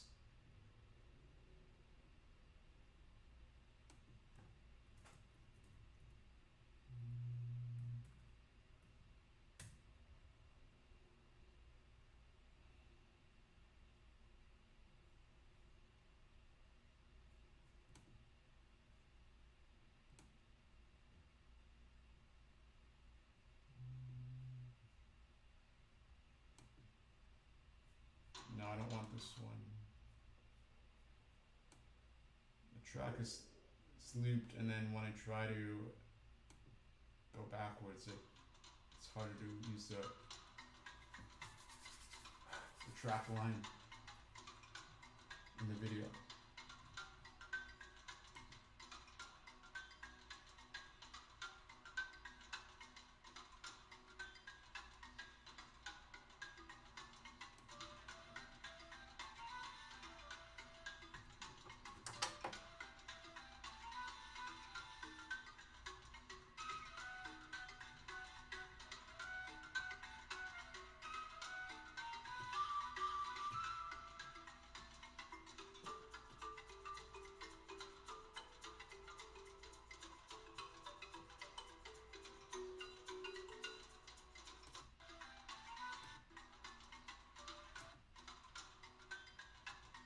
So there's a lot of percussion here, it's hard to hear the pitches. I'll start where the melody is.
Thank you, Lighthouse. Thank you. It's really generous of you.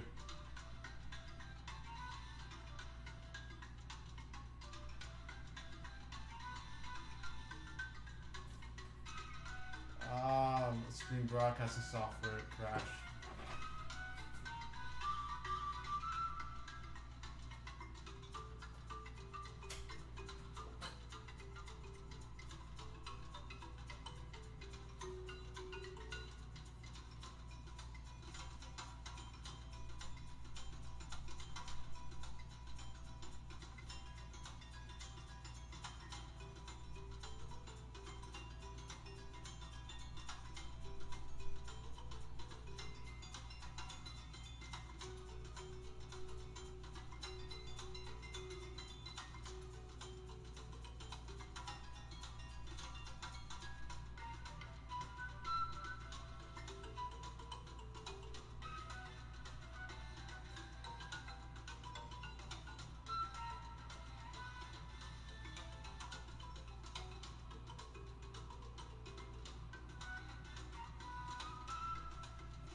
So the loop happens around 2 minutes in.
Well, the hotness and the coldness of the Donkey Kong Tropical Freeze kind of averages out, doesn't it, Dave Von Sonder?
Yeah, I could do a ragtime version of this.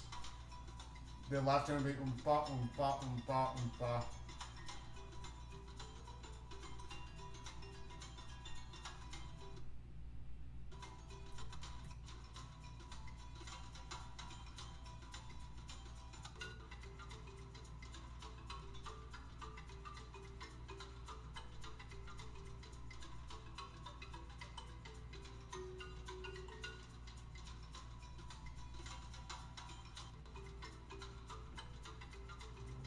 Broadcasting.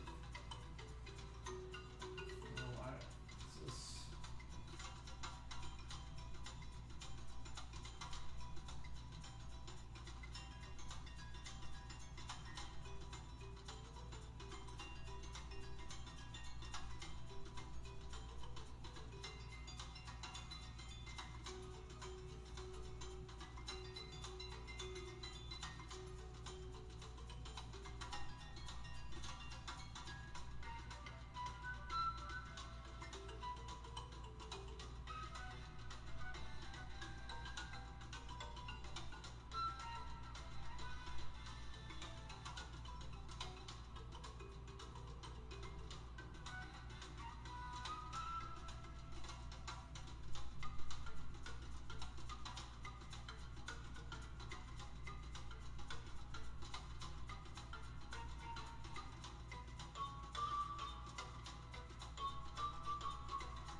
Yes, it's a lot to transcribe. I'm still transcribing.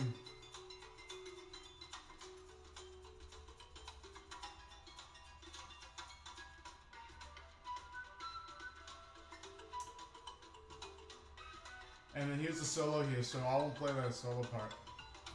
I'll just play it here. I mean, I won't transcribe the solo part. I can improvise the solo part.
Alright, I'll play this much here.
And hello, Frederick R. All right, thank you. A Hat in Time Fox Mask theme. All right, I'll transcribe that after that.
Okay, so now I'll play the piece without the audio playing the background.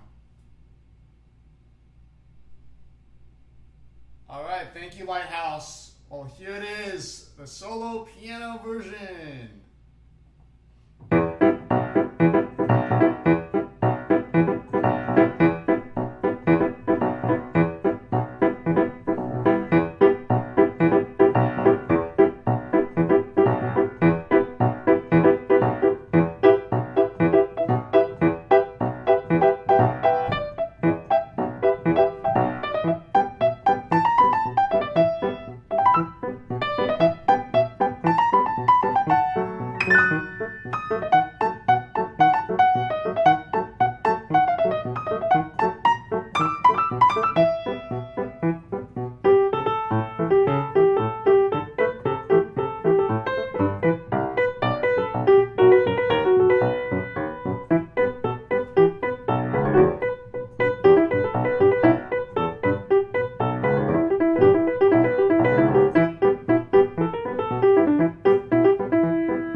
So that was a fun flute solo.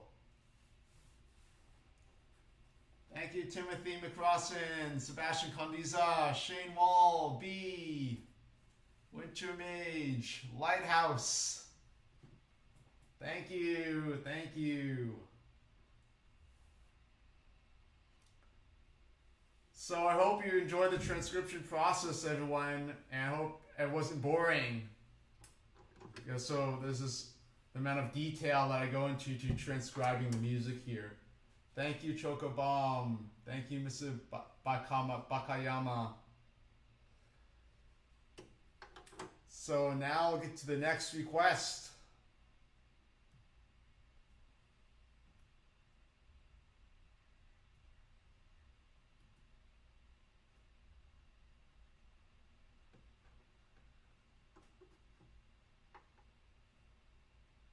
Thank you, Lighthouse, again. It's really generous of you.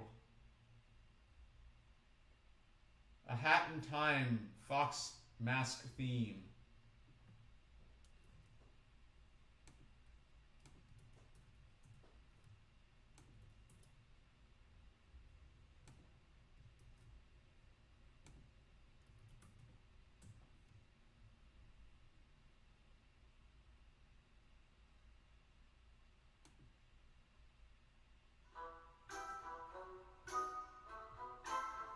It's also an E minor.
Yeah, Hall of the Mountain King, this 4/4 meter.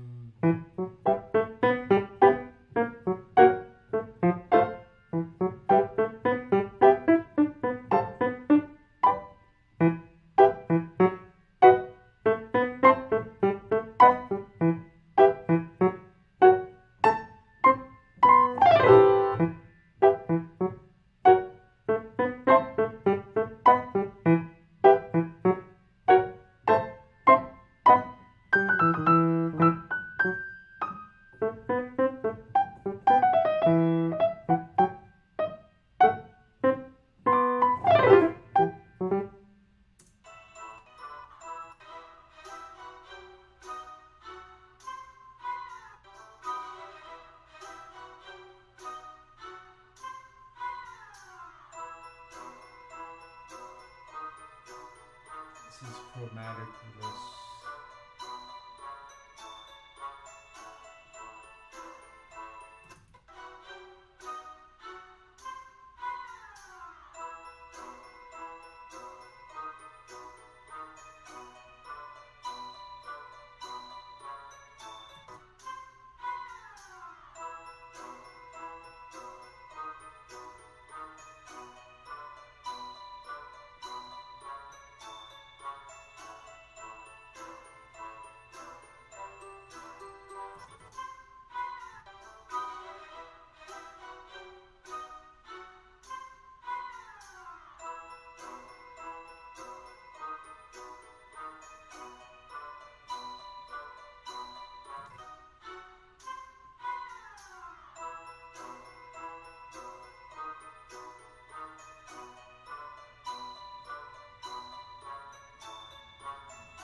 I draw a treble clef. Well, after you practice drawing them, you just draw it many times, and you can draw it more quickly that way.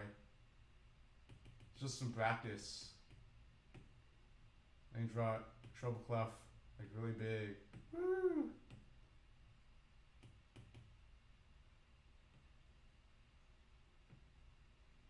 So it's like you first draw it this way, and then you go this way.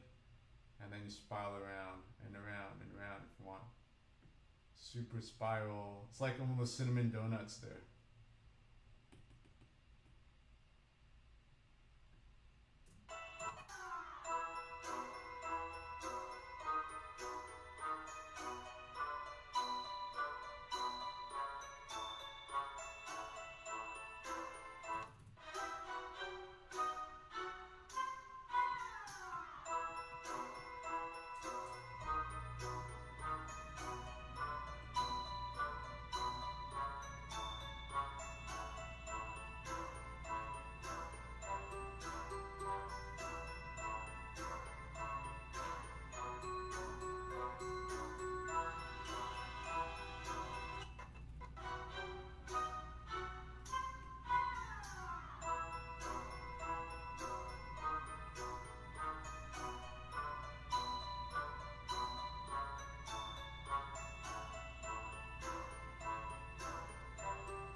And then there's a counter melody and a second melody.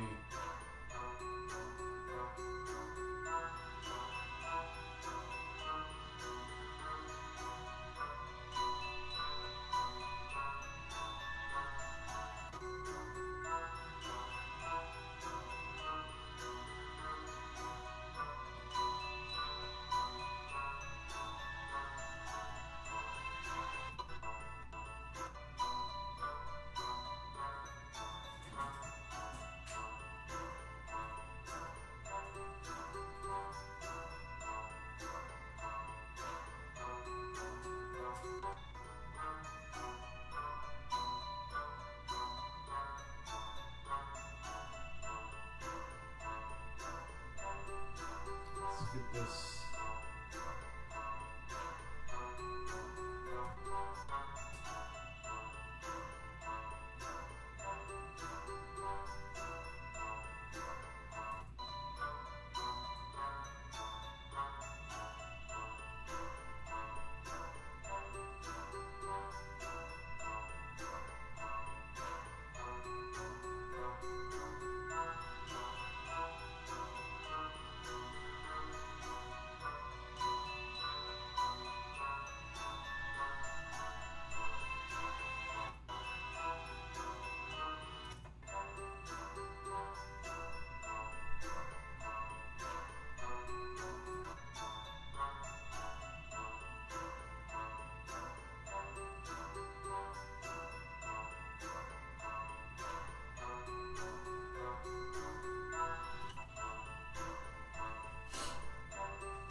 I can't tell if that's an F sharp or B.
turn on some light.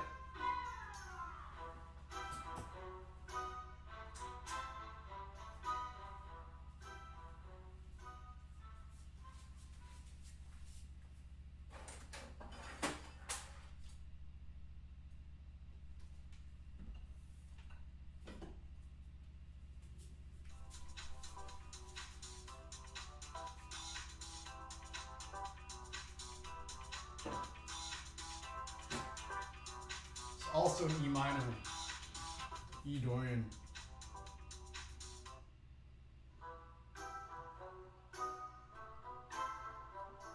And thank you, Winter Mage, for the super chat. You asked him to play Astral Observatory.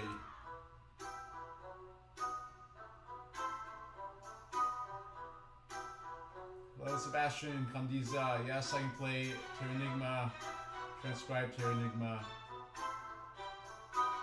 And Timothy McRossin, yes, I can transcribe weird words.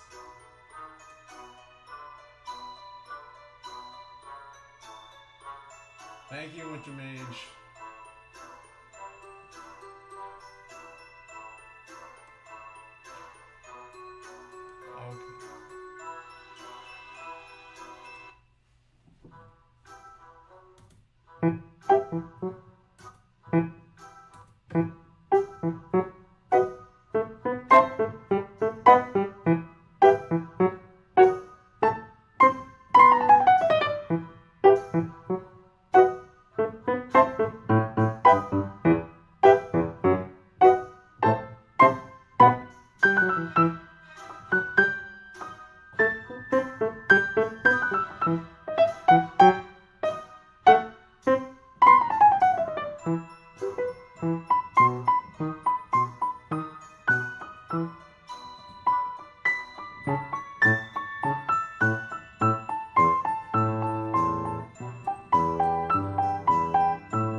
Okay, so now I'll play the song, A Hat in Time Fox Mask.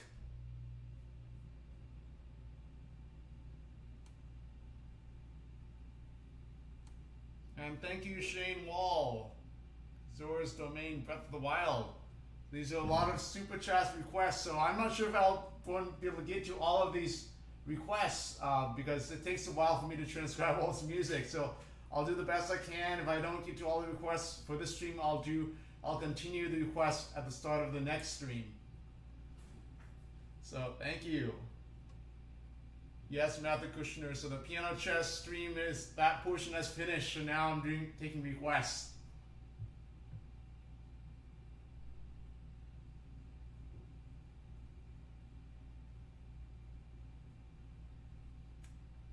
Okay, here it goes.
Hat in Time, Fox Mask theme. Vielen Dank, Frederick R.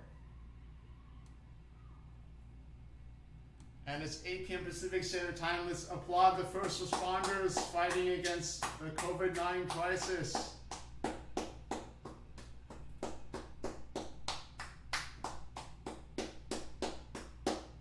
Vielen Dank, Frederick R. Vielen Dank. Thank you, Luca. Thank you, Winter Mage. Thank you, Sebastian. Thank you, Amy. Hello again, Shane, Joshua. So I'll take a 5-minute break and I'll be back after the break.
Alright, I'm back.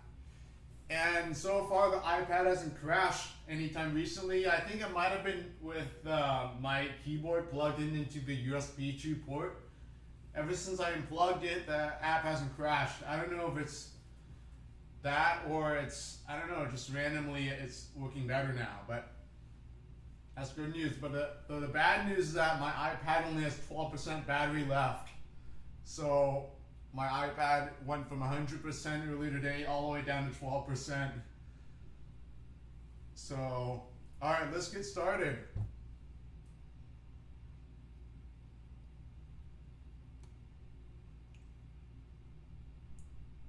Up next is Terranigma main theme by Sebastian Condiza.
Yeah, I'm running out of battery here.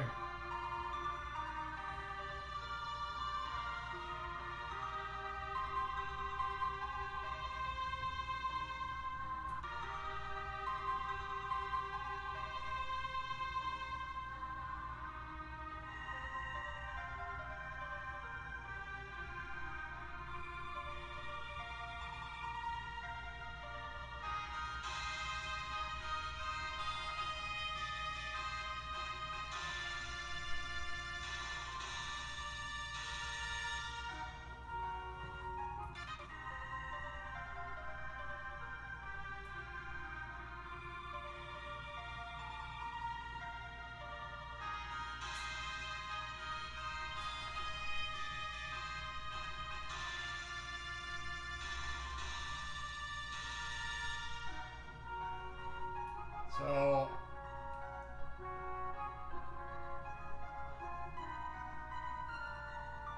yeah, I'm running out. I only have 5% battery left on the iPad, so I'll play what I have and then I'll continue tomorrow for the stream because I need to charge up my iPad.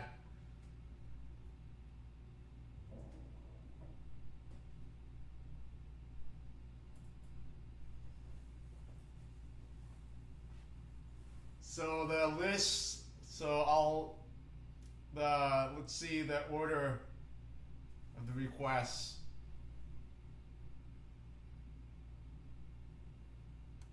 So it's Terranigma main theme, which I'm transcribing at the moment, and then Weird Words Kirby Epic Yarn, then Astral Observatory, and then Zelda Breath of the Wild Zora's Domain Night. So yeah, that's the plan.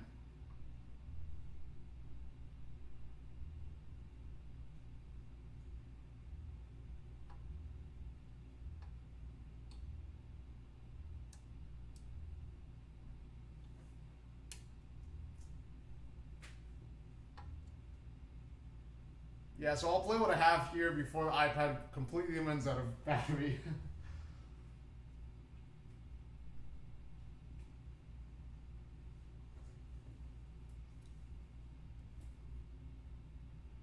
This is a very orchestral piece.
There, so I'm going to change Adagio to Andante because it's not, the tempo here is more Andante.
I'll continue for the next stream.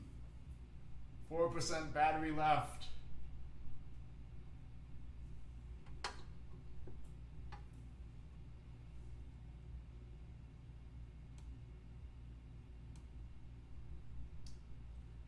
So I'll thank those who sent a super chat or super sticker for the stream, and then we'll call it a stream for today.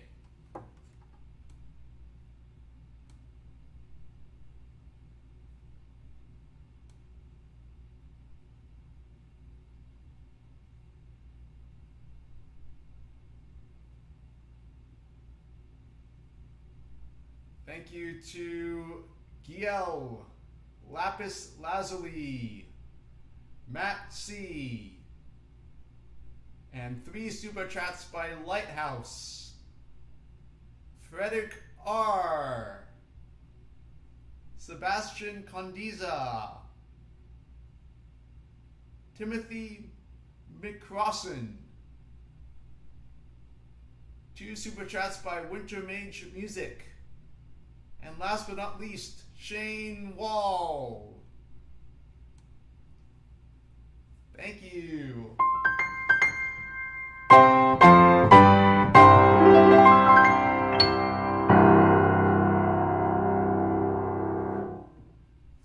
Thank you, and see you at the next stream. Bye-bye.